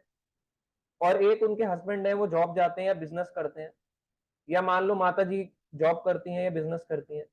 एक बच्चा है, स्टूडेंट है, वो कॉलेज जाता है या स्कूल जाता है। एक स्टूडेंट है, एक होम मेकर है, एक जॉब जाने वाला है या बिजनेस करने वाला है। तो यहाँ पे क्या करना चाहिए उसको? अब अगर वो भक्ति में जुड़ जाएगा तो यहाँ पे भगवान उसके लिए कहते हैं अपने नियत कर्म करो, अपनी प्रिस्क्राइब ड्यूटीज को करता रहे, उसको कभी विचलित नहीं करना। अभी आगे जाके एक श्लोक में आप पढ़ेंगे कि किसी को हमें विचलित नहीं करना चाहिए, उसके कर्म उसको छुड़वाओ मत। कोई अगर मांस खाता है, बोल रहा है प्रभु जी ये ना मांस खाता है, इसको चैंटिंग करने को बोल दें क्या? खाने दो उसको मांस, उसकी प्रिस्क्राइब ड्यूटी उसको छुड़वाना मत, क्योंकि कर्म ना करने से कर्म करना श्रेष्ठ है। भगवान इस बात को सपोर्ट नहीं करते कि आप कर्म करना छोड़ दो। बुरे कर्म धीरे धीरे बंद होंगे। अगर वो बुरा कर रहा है, आपको पता है वो जुआ खेलता है, वो मांस खाता है, वो शराब पीता है, पर स्त्री संग करता है, कुछ भी करता है, आप उसके कर्म करने से रोको मत। अभी वो धीरे धीरे ही कम करेगा। उसको समझाओ, गाइड करो, ये नहीं उसको उठा के चांटा मार दिया, बताओ तुझे ऐसे करके, और उसके बेचारा वो रो रहा है, लड़ाई कर रहा है आपसे, मारपीट कर रहा है। तो कर्म करना ना करने से बेटर है, इसलिए वो अभी करेगा। अगर वो अगर मान लो नॉनवेज खाता है और रोज ड्रिंक करता है, अगर आप उसको मना कर दोगे, आज वो आपके सामने नहीं करेगा, कल दुगनी करेगा, कहेगा कल का कोटा भी तो रह गया, और छुप के और ज्यादा करता है व्यक्ति। इसलिए विचलित नहीं करना है। स्टार्टिंग में यही बोला जाता है कर्म करना श्रेयस्कर है। अच्छा बुरा क्या है ये भगवान ने बात नहीं करी। अपनी प्रिस्क्राइब ड्यूटी जो आपकी है, होम मेकर हो अपने घर की ड्यूटी संभालो, स्टूडेंट हो पढ़ाई करो, ऑफिस जाना है ऑफिस जाओ, अपनी ड्यूटीज को नहीं छोड़ना है। भगवान को बिल्कुल ही पसंद नहीं आता कि भगवान अगर ये बात बोल देते कि जाओ अर्जुन मैं चाहता हूँ जंगल में चले जाओ, जंगल में मिलने आऊंगा, कामावन में बैठे रहना, अज्ञातवास में रहना, फिर मिलेंगे वहां पे तुम्हारे को और जल्दी से तुम्हारे को मुक्ति दिला दूंगा। भगवान पहले ही बोल चुके होते उसको। तो भगवान ने इतना कर्म करवाया अर्जुन पूरे पांडवों से, पूरा युद्ध तक लाए, युद्ध भी लड़वा रहे हैं, एंड में जाके युद्ध यहाँ पे महाभारत का युद्ध भी करवा रहे हैं, युद्ध के लड़ने के लिए भी बोल रहे हैं। तो भगवान कभी ड्यूटी से हटाना नहीं सिखाते। कई बार लोग सोचते हैं कि भक्ति मतलब सेंटिमेंटल होते हैं ना, प्रभु जी भक्ति मतलब ना ये आप लोगों का काम है, हमारा काम नहीं है, हमारा कर्म छूट जाएगा, हमारी जॉब छूट जाएगी। तो आप उनको अपने लाइव एग्जाम्पल से दिखा सकते हो कि हमने कर्म करना छोड़ा नहीं है। कई बार भक्त होता है ना, वो बड़ा ड्राई हो जाता है अंदर ही अंदर से। मैंने देखा है ये एग्जाम्पल, बहुत एग्जाम्पल ऐसे देखे हैं, ना तो बात करता है लोगों से, लोगों को लगता है भक्त ऐसे ही होते हैं, ना वो बात करना छोड़ देगा। ठीक है पार्टीज में मत जाओ, बात तो कर सकते हो, बात करने के भगवान ने मुंह दिया है, बात तो करो। अब मान लो दूसरा एक और है जो एक और जैसे उसमें कभी मिला लोगों से, एक बड़ा सोसाइटी है वहां पे मिला, एक बड़ी सोसाइटी भरी सोसाइटी में मिला, ये भक्त था, सारे अभक्तों की सोसाइटी थी, एक से वो मिलता है ना, वो उसको करते हैं और भाई राधे राधे कैसे हो, वो उसको करेगा हरे कृष्णा। प्रभुपाद जी ने कहा हरे कृष्णा बोलते, राधे राधे नहीं बोलते। ठीक है, अब आप आगे चले गए, दूसरा मिला आपको, आप इरिटेट हो गए, वो आपको तिलक के लेके बोलने लग गया, आपके मंदिर को लेके बोलने लग गया। ठीक है, आपने उनको समझाया, अब इरिटेट हो गए, आप वहां से चले गए। अब इरिटेट होने के बाद मान लो आप चले गए, अगली बार आप फिर एक नया मौका मिला आपको, हो सकता है जॉब हो, कॉन्फ्रेंस हो, कहीं बाहर जाना पड़े, फैमिली गेट टुगेदर हो, आपके घर में ही लोग आ गए, 10 लोग आ गए, आप क्या कर लोगे? कमरा बंद करके तो नहीं बैठ पाओगे। ऐसे में क्या बताया गया? कर्म ना करना बोला गया, कर्म ना करो, भगवान ने कभी नहीं बोला। आपको अपना जो प्रिस्क्राइब ड्यूटी है करना है। आपके घर में कोई आया है, उनसे पूछो, उनका हाल चाल पूछो। महाराज से लोग मिलने आते थे ईस्ट ऑफ कैलाश मंदिर में, कैसे कैसे लोग मिलने आते थे, आपने देखा है। लोग बोल रहे महाराज जी साइन कर दो, हमारा नया वो कॉन्ट्रैक्ट है, हमारा नया बिल्डिंग बनने जा रही है, नई पिक्चर आ रही है, आशीर्वाद दे दो। हमारा ये वाले सिद्धि बाबा वाले हैं, बागेश्वर जी आए हैं अपने फॉलोवर को बढ़ाने के लिए, आपका आशीर्वाद चाहते हैं, उनसे भी मिल रहे हैं। तो कर्म करना, कर्म ना करने से बेटर है। अगर महाराज चाहते अपने एग्जाम्पल से, या प्रभुपाद चाहते, वो नहीं मिलते, हिप्पियों को कहते अरे तुम लोग बड़ा मांस खाते हो, शराब पीते हो, मैं तुम्हारे को क्यों काम करूं तुम्हारे साथ, मैं अपना भजन में आनंद लूंगा। महाराज चाहते, महाराज भी बोलते मुझे नहीं मिलना इन लोगों से, सबसे मिलते थे। कर्म करना ना करने से बेटर है। हर तरीके के व्यक्ति को काम करना ही पड़ता है, उसकी प्रिस्क्राइब ड्यूटी है। एक सन्यासी का काम है पूरे संसार का, जीवन का उद्धार करना, जितने भी लोग हो, तो अपना वो उस अकॉर्डिंगली कर रहे थे। आपका कार्य है स्कूल जाना, स्कूल में आपको किसी ने उल्टा सीधा बोल दिया मैं स्कूल जाना छोड़ रहा हूँ। अब आप ऑफिस जाते हो, ऑफिस में आपको बोल दिया, आपके तिलक को लेके, आपकी भक्ति को लेके बोल दिया मैं ऑफिस छोड़ रहा हूँ, कर पाओगे ऐसा? नहीं। तो फिर कर्म करना बेटर है कर्म ना करने से। इसलिए भक्ति हमें कर्म से दूर नहीं ले जाती है, कर्म में जोड़ती है। अब हम 9 श्लोक पे चलेंगे। इसके तात्पर्य हैं काफी बड़े बड़े हैं, आप एक बार इसको रीड जरूर करें, जो तात्पर्य हम यहाँ पे कवर नहीं कर रहे हैं, नहीं तो 1 या 2 ही श्लोक हो पाएंगे पर डे। 9 श्लोक है इसका। यज्ञ अर्थात कर्मण अन्यत्र लोकः अयम कर्म बंधना तदर्थम कर्म कौन्तेय मुक्त संग समाचर। श्री विष्णु के लिए यज्ञ के रूप में कर्म करना चाहिए। किसके लिए करना चाहिए कर्म? श्री विष्णु के लिए, अपने लिए नहीं, श्री विष्णु के लिए यहाँ पे बताया गया। अन्यथा कर्म के द्वारा इस भौतिक जगत में बंधन उत्पन्न होता है। यदि आप भगवान के लिए कर्म नहीं कर रहे, यज्ञ के रूप में कर्म करना चाहिए, अन्यथा कर्म के द्वारा इस भौतिक जगत में बंधन उत्पन्न होता है। अतः हे कुंती पुत्र, उनकी प्रसन्नता के लिए अपने नियत कर्म करो, इस तरह तुम बंधन से मुक्त रहोगे। तो भगवान अभी अपने लिए नहीं कह रहे, कह रहे विष्णु के लिए। यदि आप भगवान के लिए कर्म नहीं करते, अपने लिए कर्म करोगे, अपनी ड्यूटीज को छोड़ोगे, तो उसका कर्म बंधन लगेगा। ये भगवान ने बात बोली है, हर चीज का कर्म बंधन लगता है। अभी देखना, आगे हम प्रसाद वाले टॉपिक को लेकर चर्चा करेंगे नेक्स्ट क्लास में। पर यहाँ पे जैसे एक एग्जाम्पल यहाँ पे बताया गया है, जैसे आपको इस तात्पर्य में चलते हैं।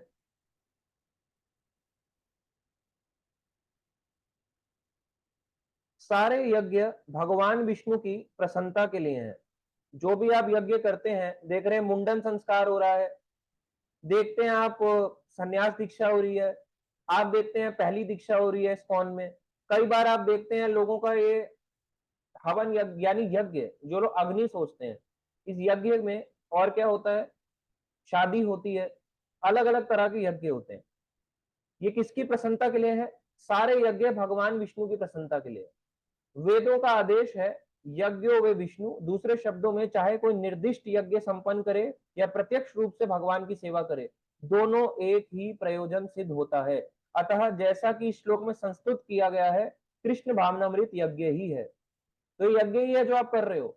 यहाँ पे बात बोली गई है, चाहे कोई निर्दिष्ट यज्ञ संपन्न करे, चाहे आप स्वाहा स्वाहा वाला यज्ञ करो, चाहे प्रत्यक्ष रूप से भगवान विष्णु की सेवा करो, चाहे डायरेक्टली भगवान की सेवा में लग जाओ, ये यज्ञ के समान ही है, इनमें कोई डिफरेंस नहीं है। आपको बोला जाए क्लास और आना चाहिए, अब भक्तों को बोला गया है ना, कि आपको रेगुलर क्लास में आना चाहिए, लोगों के पास टाइम नहीं है, बोल रहे प्रभु जी फ्राइडे भी टाइम नहीं है, Friday night, Saturday night time नहीं है, संडे नाइट टाइम नहीं है, ऑफलाइन टाइम नहीं है। आप लोगों के पास टाइम नहीं है, मेरे पास वैसे बहुत टाइम है। आप सोचो, जितना समय भगवान ने आपको दिया उतना मेरे पास भी उतना ही समय है। ऐसा नहीं है कि भगवान ने हमारे लिए स्पेशल दिया है आपके लिए 2 घंटे एक्स्ट्रा, हमारे लिए भी उतना समय है, हमारे शिक्षा गुरु के लिए भी उतना समय है। ऊंचे ऊंचे जो भक्त हैं, जैसे कि महाराज, सन्यासी, प्रभुपाद जी, उनके गुरु, गुरु परंपरा, सबके लिए उतना टाइम है। आप किसी को भी देखो, लोग कह रहे हैं हमारे पास टाइम नहीं है। आप अपने आप को प्रैक्टिकल सेवाओं में नहीं लगा रहे हो।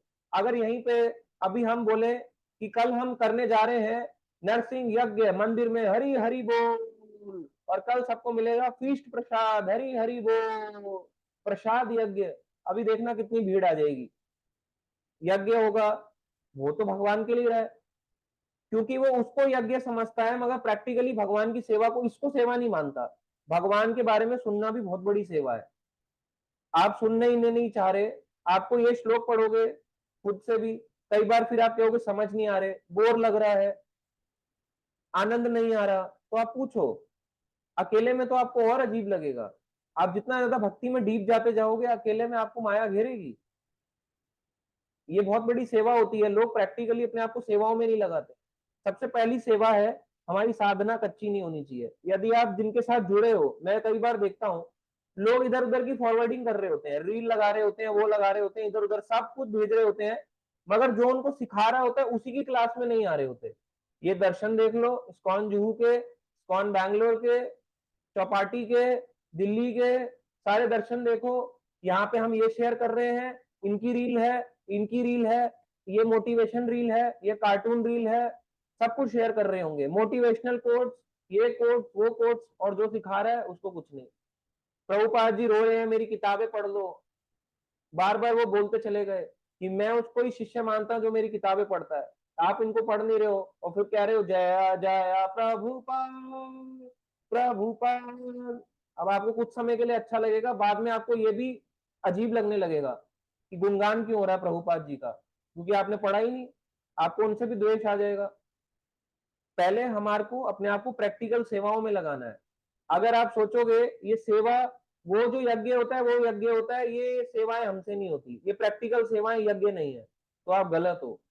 अगर आप बोला गया कि आपको कल आना है, क्लास में आओ, क्लास में आके आपको ये वाली सेवा मिलेगी प्रसाद डिस्ट्रीब्यूशन की, अब आप क्लास में ही नहीं आओगे, डिस्ट्रीब्यूट कैसे करोगे? जूम पे बांटोगे इमोजी भेज के, आपके लिए प्रभु जी केला, आपके लिए महाप्रसाद की थाली, जूम वाला गेम, व्हाट्सएप गेम खेलोगे? तो फिर प्रैक्टिकली आपको आना चाहिए, सेवाएं करनी चाहिए। भक्त में देख रहा हूँ ना, ऑनलाइन वाले इतना हम एक्सपेक्ट करते हैं भक्तों से, उनको आना चाहिए। ये सेवा नहीं है तो क्या है बताओ? अभी सेवा होगी, घर में कर्मकांड यज्ञ होगा, देखना कितनी जल्दी भागेंगे। शादी होगी, प्रभु जी 7 फेरे देखने थे मुझे, उनके शादी के यज्ञ में आपको बड़ा मजा आ रहा है, ये यज्ञ आप देख नहीं रहे हो। हरिनाम यज्ञ हो रहा है, आप इसको समझ नहीं रहे हो। कितना दुर्भाग्य है हम लोगों का। सोच के देखो हमारा कितना बड़ा दुर्भाग्य जीव हम कलयुग के। 10 श्लोक पे हम चलते हैं, नेक्स्ट लास्ट आज का।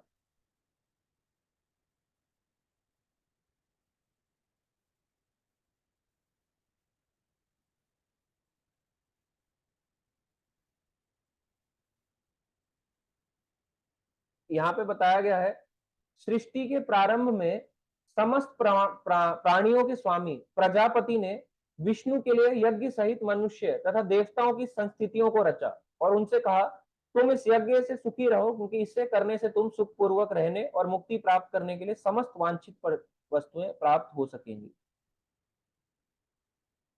तो यहाँ पे बताया गया है, सृष्टि के प्रारंभ में समस्त प्राणियों के स्वामी प्रजापति ने, यानी समस्त प्राणियों के स्वामी कौन हुए? प्रजापति। यहाँ पे ब्रह्मा जी के बारे में बात हो रही है, और जो प्रजा के पति हैं, प्रजा का पालन करता है। वैसे तो देखा जाए सबके पालन करता विष्णु ही है, भगवान विष्णु ही है, मगर फिर भी यहाँ पे बताया गया है, जैसे प्रजापति में आ गए सप्तऋषि, आ गए दक्ष प्रजापति, आ गए और भी कई लोग जिन्होंने मनु हो गए, ये सारे जो है ये प्रजापति कहलाते हैं, और भी कई हैं। तो इन प्रजापति की आगे जनरेशन चल रही है। हम जो जनरेशन है, हम मनु की पीढ़ियों में आते हैं। तो प्रजापतियों ने क्या किया, भगवान विष्णु को प्रसन्न करने के लिए अनेकानेक यज्ञ करे। इसी तरीके से उन्होंने आगे इसको दिया, अब तुम्हें भी ऐसे ही करना है, यज्ञ करो और भगवान को प्रसन्न करो।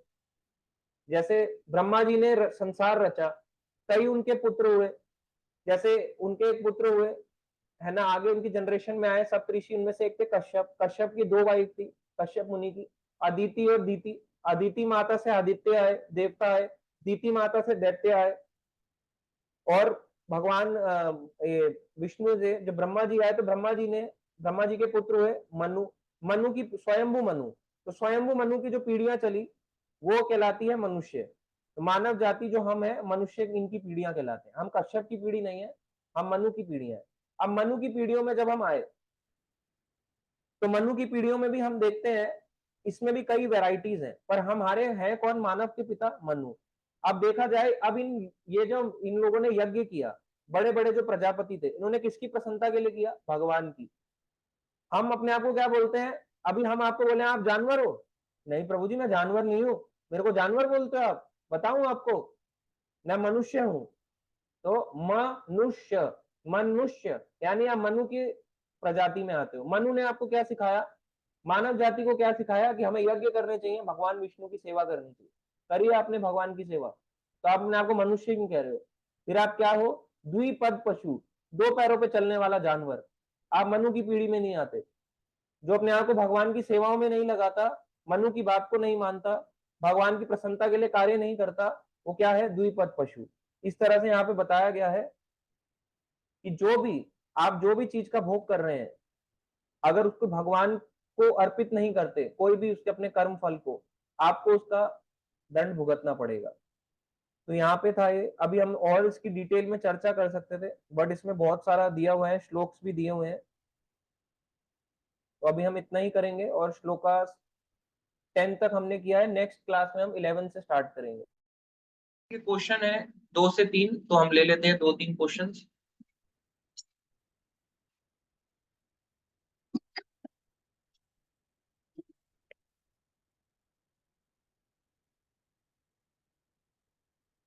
बोलिए शैलेश प्रभु जी। हरे कृष्ण प्रभु जी। हाँ जी प्रभु जी, हरे कृष्णा। हाँ, अब प्रभु जी आपने अभी मतलब बताया कि भगवान की भगवान है, भगवान ठीक है, तो वो किसी के मतलब कोई है ठीक है, तो कोई सेवा कर रहा है ठीक है, जैसे कि मतलब किसी गरीब को मतलब खाना खिलाता है ठीक है, ऐसा कुछ करता है, तो भगवान प्रसन्न होते हैं उसमें। मैं समझा नहीं आपका, एक बारी, गरीब को खाना खिला रहा है उसके बाद? हाँ, तो कोई गरीब को खाना खिला रहा है, तो उसमें भगवान प्रसन्न हो गए या नहीं? हाँ, ये इनका क्वेश्चन है कि अगर कोई गरीब को खाना खिलाता है तो भगवान प्रसन्न होंगे या नहीं होंगे? होंगे, पर वो पुण्य में काउंट होगा। भगवान खुश होंगे कि चलो तुमने इसको खाना दिया, मगर ये बात आगे आती है। ये देखो भगवत गीता 3 अध्याय 13 नंबर श्लोक में भगवान कहते हैं जो बिना अर्पित किए खाता है वो पाप खाता है। तो उसने क्या किया, पुण्य तो कमा लिया, ये गरीब को खाना खिलाया, मगर चाहे वो बिना प्याज लहसुन भी हो, अगर भगवान को भोग ना लगा हो तो वो पाप है। और पाप अगर वो खा रहा है, उसका कर्म बंधन लगेगा उसको। और क्योंकि उसने उसको भी खिलाया, जिस व्यक्ति ने, चाहे वो गरीब था, ये सोच के कि बेचारा गर्मी में है, बारिश में है, इसको खिला देता हूँ, उसको खिलाने पे आपको भी पाप लगेगा और जिसने खाया उसको भी लगेगा। ऐसे लगता है पुण्य का पाप। कई बार लोग सोचते हैं कि पुण्य में क्या पाप है, हम तो कोई पाप नहीं करते। पुण्य में भी पाप छुपा हुआ है, सूक्ष्म रूप से उसमें भी पाप है।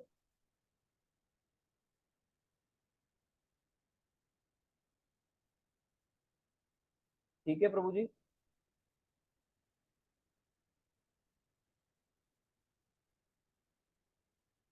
बोलिए शैलेश प्रभु जी, हो गया आपका क्वेश्चन? हाँ, हो गया प्रभु जी। ठीक है, थैंक यू प्रभु जी। अभिमन्यु प्रभु जी का क्वेश्चन नेक्स्ट। अभिमन्यु प्रभु जी।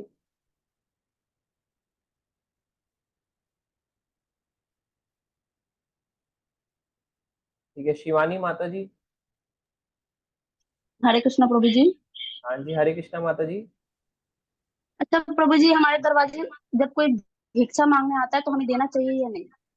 नहीं देना चाहिए। सिंपल शब्द है कि हम देंगे, जैसे एग्जाम्पल मैंने बताया, यहाँ पे बताया गया है कि आप सब कुछ कर लो, दान दे दो, सब कुछ दे दो, हम पढ़ा शास्त्र में लिखा है करना चाहिए, करो, मगर वो दान भी कई प्रकार के होते हैं, ये पूरा भगवत गीता में कवर होता है, किस तरह के लोग होते हैं, किस तरह के दान होते हैं। अगर आपने दिया दान, अब वो दान दिया आपने, अब वो व्यक्ति था, उसकी चेतना भक्ति भक्ति की नहीं थी, वो उस दान का कहाँ यूज करता है, क्या करता है, पता नहीं। मान लो वो अच्छा व्यक्ति भी था, मान लिया हमने कि चलो आपने दान दिया, ये सोच के ये माता के नाम पे मांग रहा है, आपने दान उनको दे दिया, वो ले गया आपसे 50 रुपया, 10 रुपया, 20 रुपए। अब वो वहां जाके माता पे दे देगा। अब उनके माता पे भोग लगाने का तरीका देखना, क्या माता किसी भोग को स्वीकार करेगी? वो वही खाएगी जो भगवान खाते हैं। अब माता के लिए मान लो बड़ा भंडारा बना, माता के फेस पे ऐसे करके लेकर आया, माता खड़ी है, बोले माँ इसको स्वीकार कर ले माँ, और इसके मुंह पे ले गया और वापस ऐसे खींच के ले आया, वापस अपना ड्रम में मिला दिया, दे दिया, बोलो बांटो, बोलो जय कारा शेरा वाली दा, बांटो इसको, बोलो साचे दरबार की जय, लोग बोल रहे हैं, बोलो जय माता दी, लोग बोल रहे हैं जोर से बोलो जय माता दी। अब वो उसको लेके चला गया। अब बताओ, अब कर्म बंधन लगेगा या नहीं लगेगा? लगेगा, क्योंकि उसने जो वो भंडारा किया वो भगवान को भोग नहीं लगा था। आपने तो पैसा दिया, वो सही इंटेंशन से भी ले गया, उसने उसका भंडारा किया, व्यक्ति भी सही था, सब कुछ सही था, मगर उसका प्रोसीजर गलत था फॉलो करने का।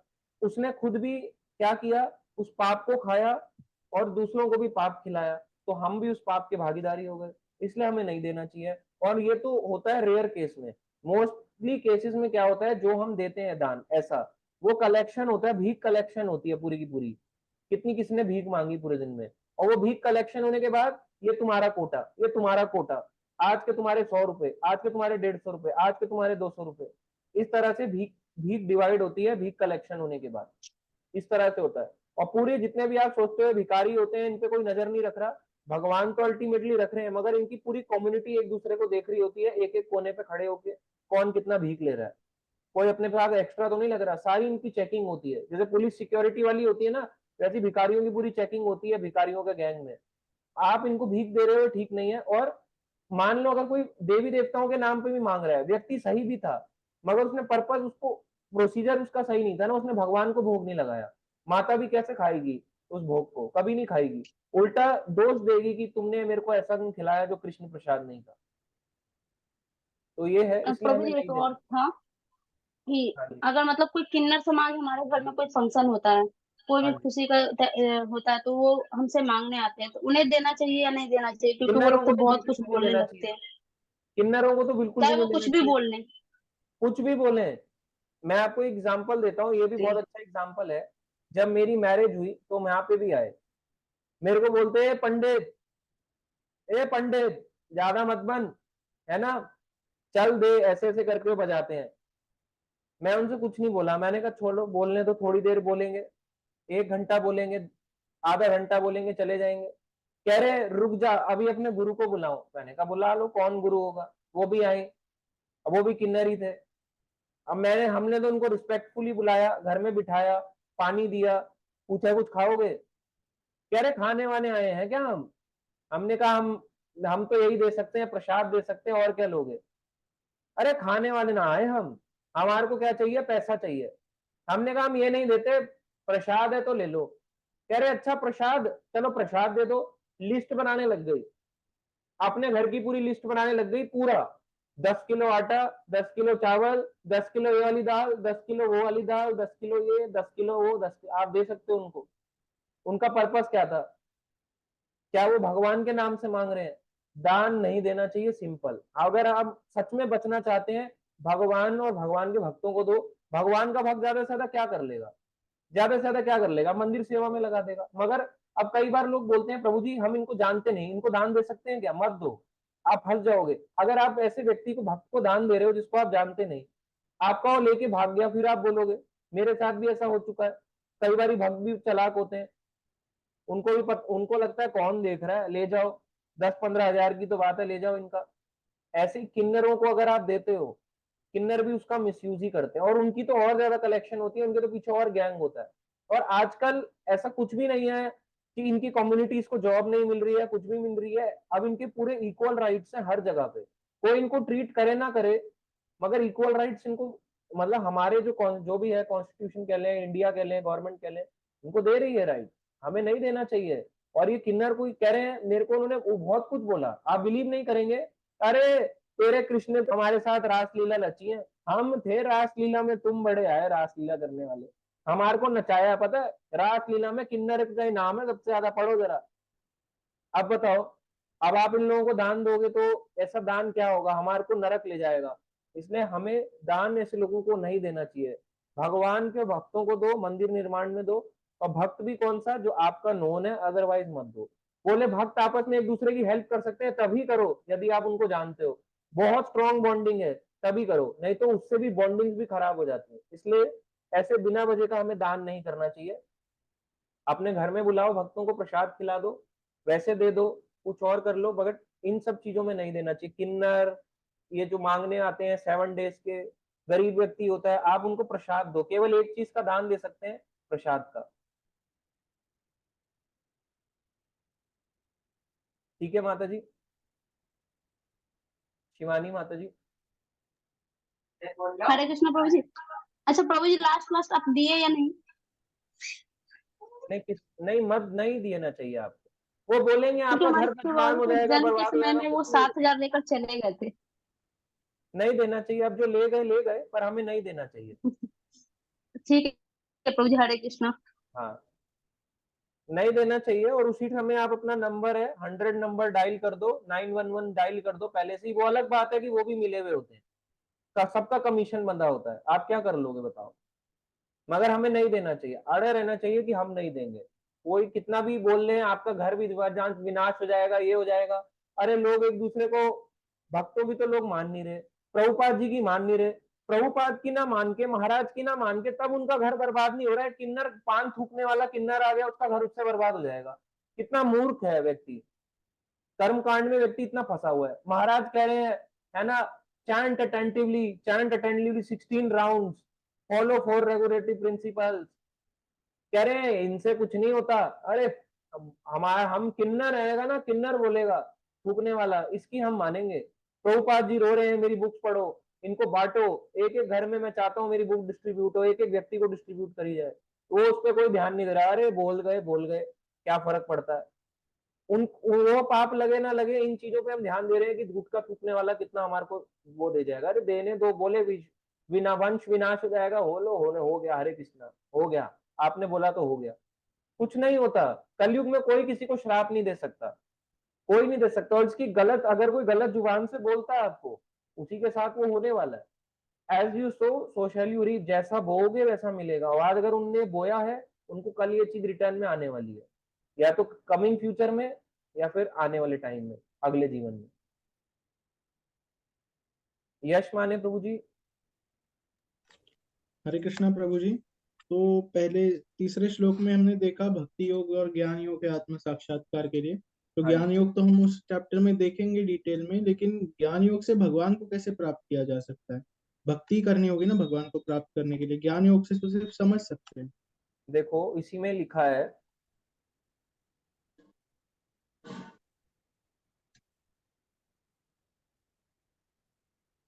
ना, यहाँ पे जो बताया गया है कि ये जो ज्ञान योग की बात हो रही है, यहाँ पे बताया जा रहा है सांख्य योग की, भगवान को प्राप्त करने की, कि भक्ति पूर्वक ज्ञान क्या है भगवान को प्राप्त करने का। यानी सांख्य योग में क्या होता है, आत्मा के बारे में एक एक चीज की डिटेलिंग होती है। अब अगर आत्मा पता है, आत्मा जानोगे तो परमात्मा जानोगे, परमात्मा जानोगे तो कृष्ण जानोगे, तो ये सांख्य योग कंप्लीट हो गया कि आत्मा का काम है भगवान की सेवा करना, परमात्मा की सेवा करना, आत्मा का साइज इतना है, भगवान का साइज इतना है। इस तरह से उसमें सांख्य योग में पूरा बताया गया। तो सांख्य योग जो है संख्या पूर्वक ज्ञान है, मगर वो ज्ञान जब भगवान के बिना, भगवान को निराकार बोल देना, भगवान को हटा देना, तो वो मायावाद कहला जाता है। तो भगवान को प्राप्त करने के लिए तो प्रोसीजर तो भक्ति की है ना, बाकी कौन सी चीज ध्यान लगा के भगवान को थोड़ी ना प्राप्त कर लेंगे हम। इस युग में कोई प्राप्त नहीं कर सकता ध्यान लगा के, केवल इस युग में एक ही विधि है, वो है भगवान का नाम। अब आप बोलोगे तो हम हियरिंग रीडिंग क्यों कर रहे हैं जब नाम से ही प्राप्त होना है? तो अभी तो हमने नाम लेना शुरू ही नहीं किया, अभी तो हम जो जप कर रहे हैं उसको कहते हैं अक्षर जाप, वो नाम जप नहीं है। नाम जब जिस दिन होने लगेगा हम रोने लगेंगे, चैंटिंग करते हुए, नकली नहीं रोएंगे, असली में रोना आएगा, भगवान से सेपरेशन फील होगा, अटैचमेंट खत्म होने लगेगा संसार से, भक्तों से अटैचमेंट बढ़ने लगेगा, सेवा से भागेंगे नहीं, प्रचार करने का मन करेगा। अगर ये सारे सिम्टम दिख रहे हैं तो फिर इसका मतलब सही चल रहा है, अगर नहीं दिख रहे तो अभी हम अंदाजा लगा सकते हैं हमारी क्या स्थिति है अभी। ओके। और एक क्वेश्चन है प्रभु जी कि जैसे अभी 7 श्लोक में बताया गया है कि मन से इंद्रियों को कंट्रोल में करके जो कोशिश करता है वो अच्छा है, लेकिन मन से इंद्रियां कंट्रोल कर दी लेकिन मन में तो ये चिंतन चलते रहेंगे, फिर वो क्या गलत नहीं है? हाँ ये भी है। तो भगवान यहाँ पे देखो क्या कहते हैं इसी श्लोक में,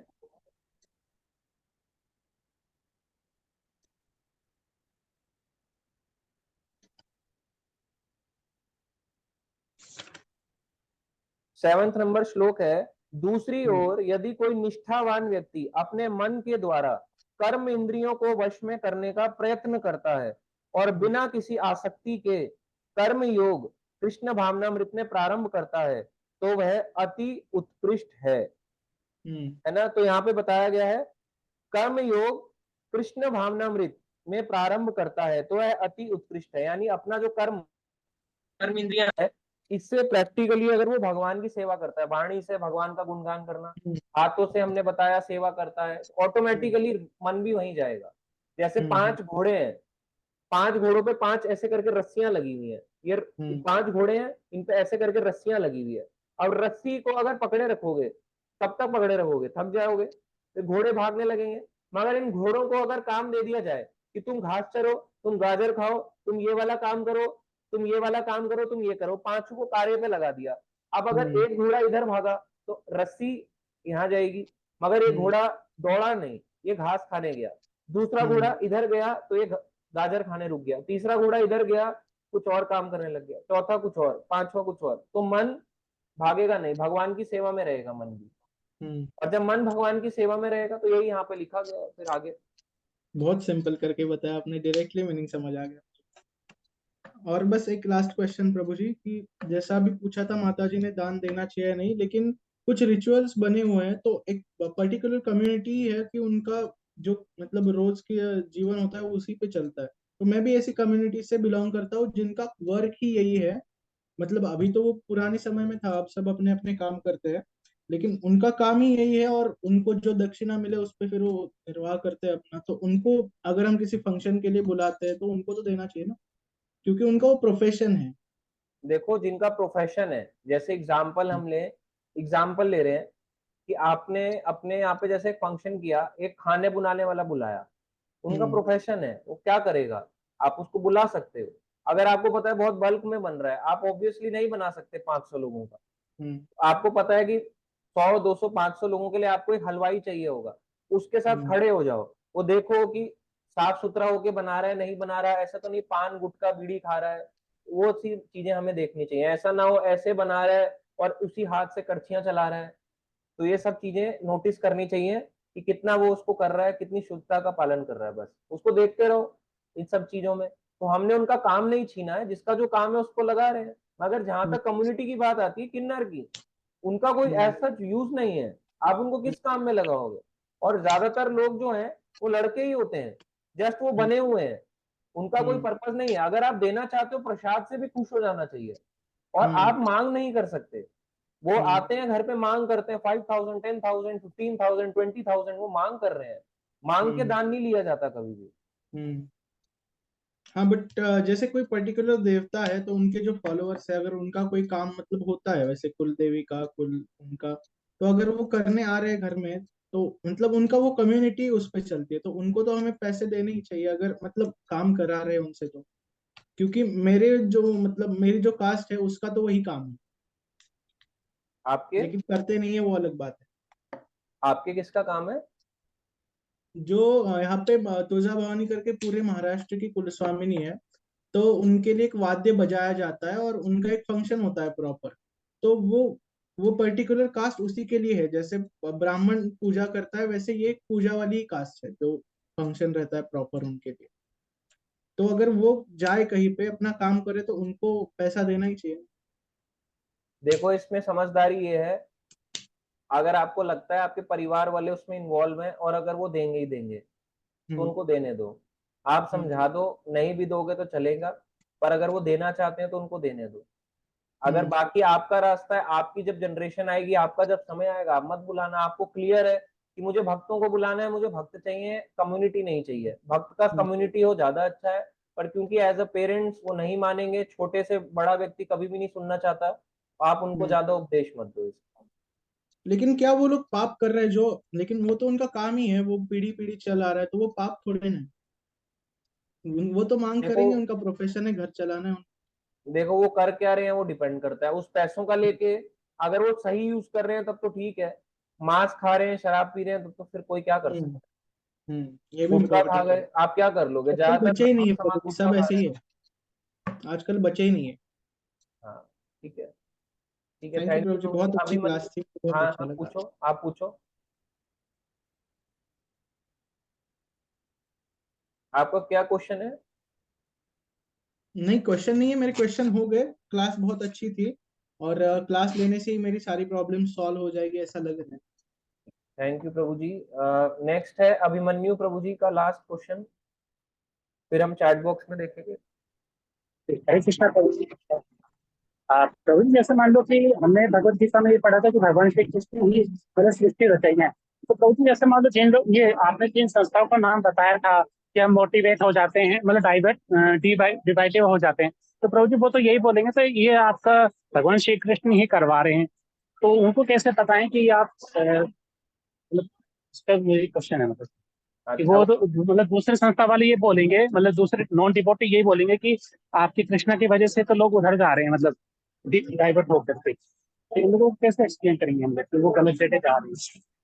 देखो कई बार लोग कह रहे हैं ये बातें कि भगवान कृष्ण है ना, सब कुछ करने वाले तो कृष्ण ही है, ये लोग इनको कराने वाले भी कृष्ण ही है, तो ये गलत कहाँ से हुए? लोग यही कह रहे हो ना आप?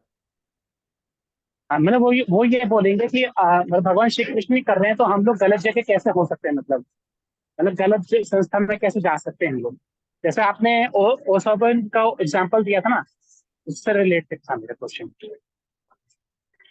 जो संस्थाएं ये चलती है ना, ये चलती हैं, हाँ देखो हाँ जब व्यक्ति ना समझना नहीं चाहता, वो चाहता है।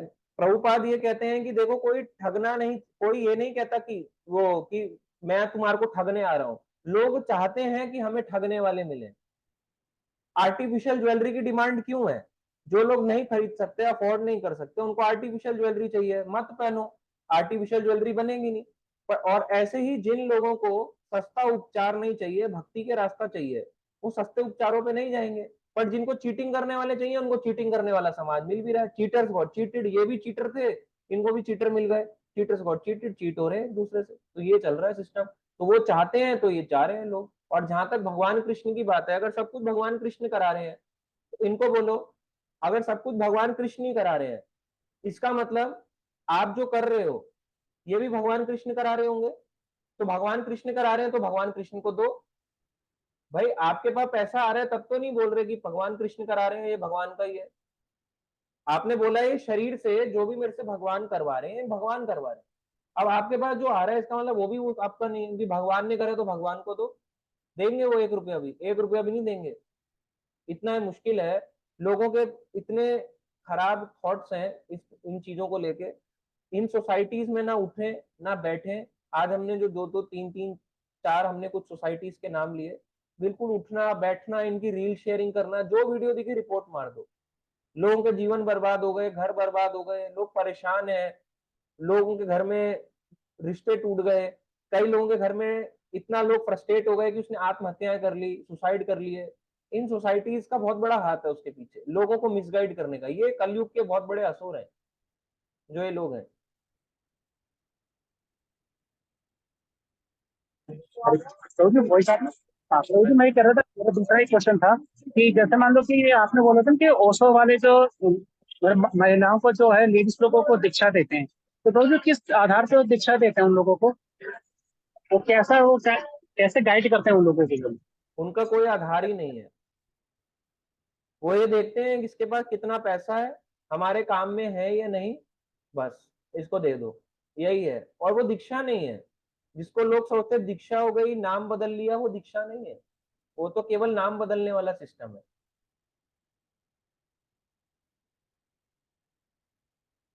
ठीक है प्रभु जी, हरे कृष्णा। तो नेक्स्ट क्वेश्चन जल्दी से लेते हैं हम।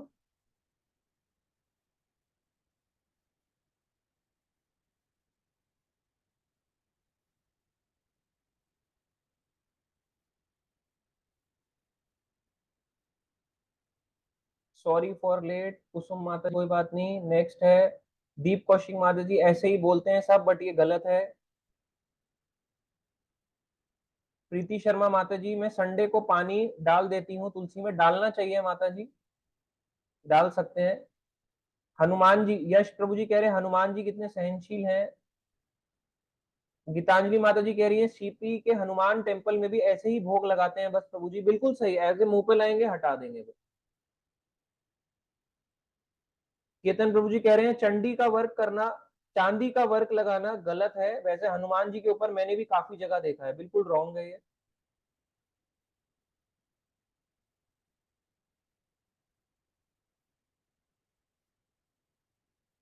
प्रीति शर्मा माता जी, कल्याण कोई दिया नहीं लगा सकते हैं, फेक है, मैं समझा नहीं।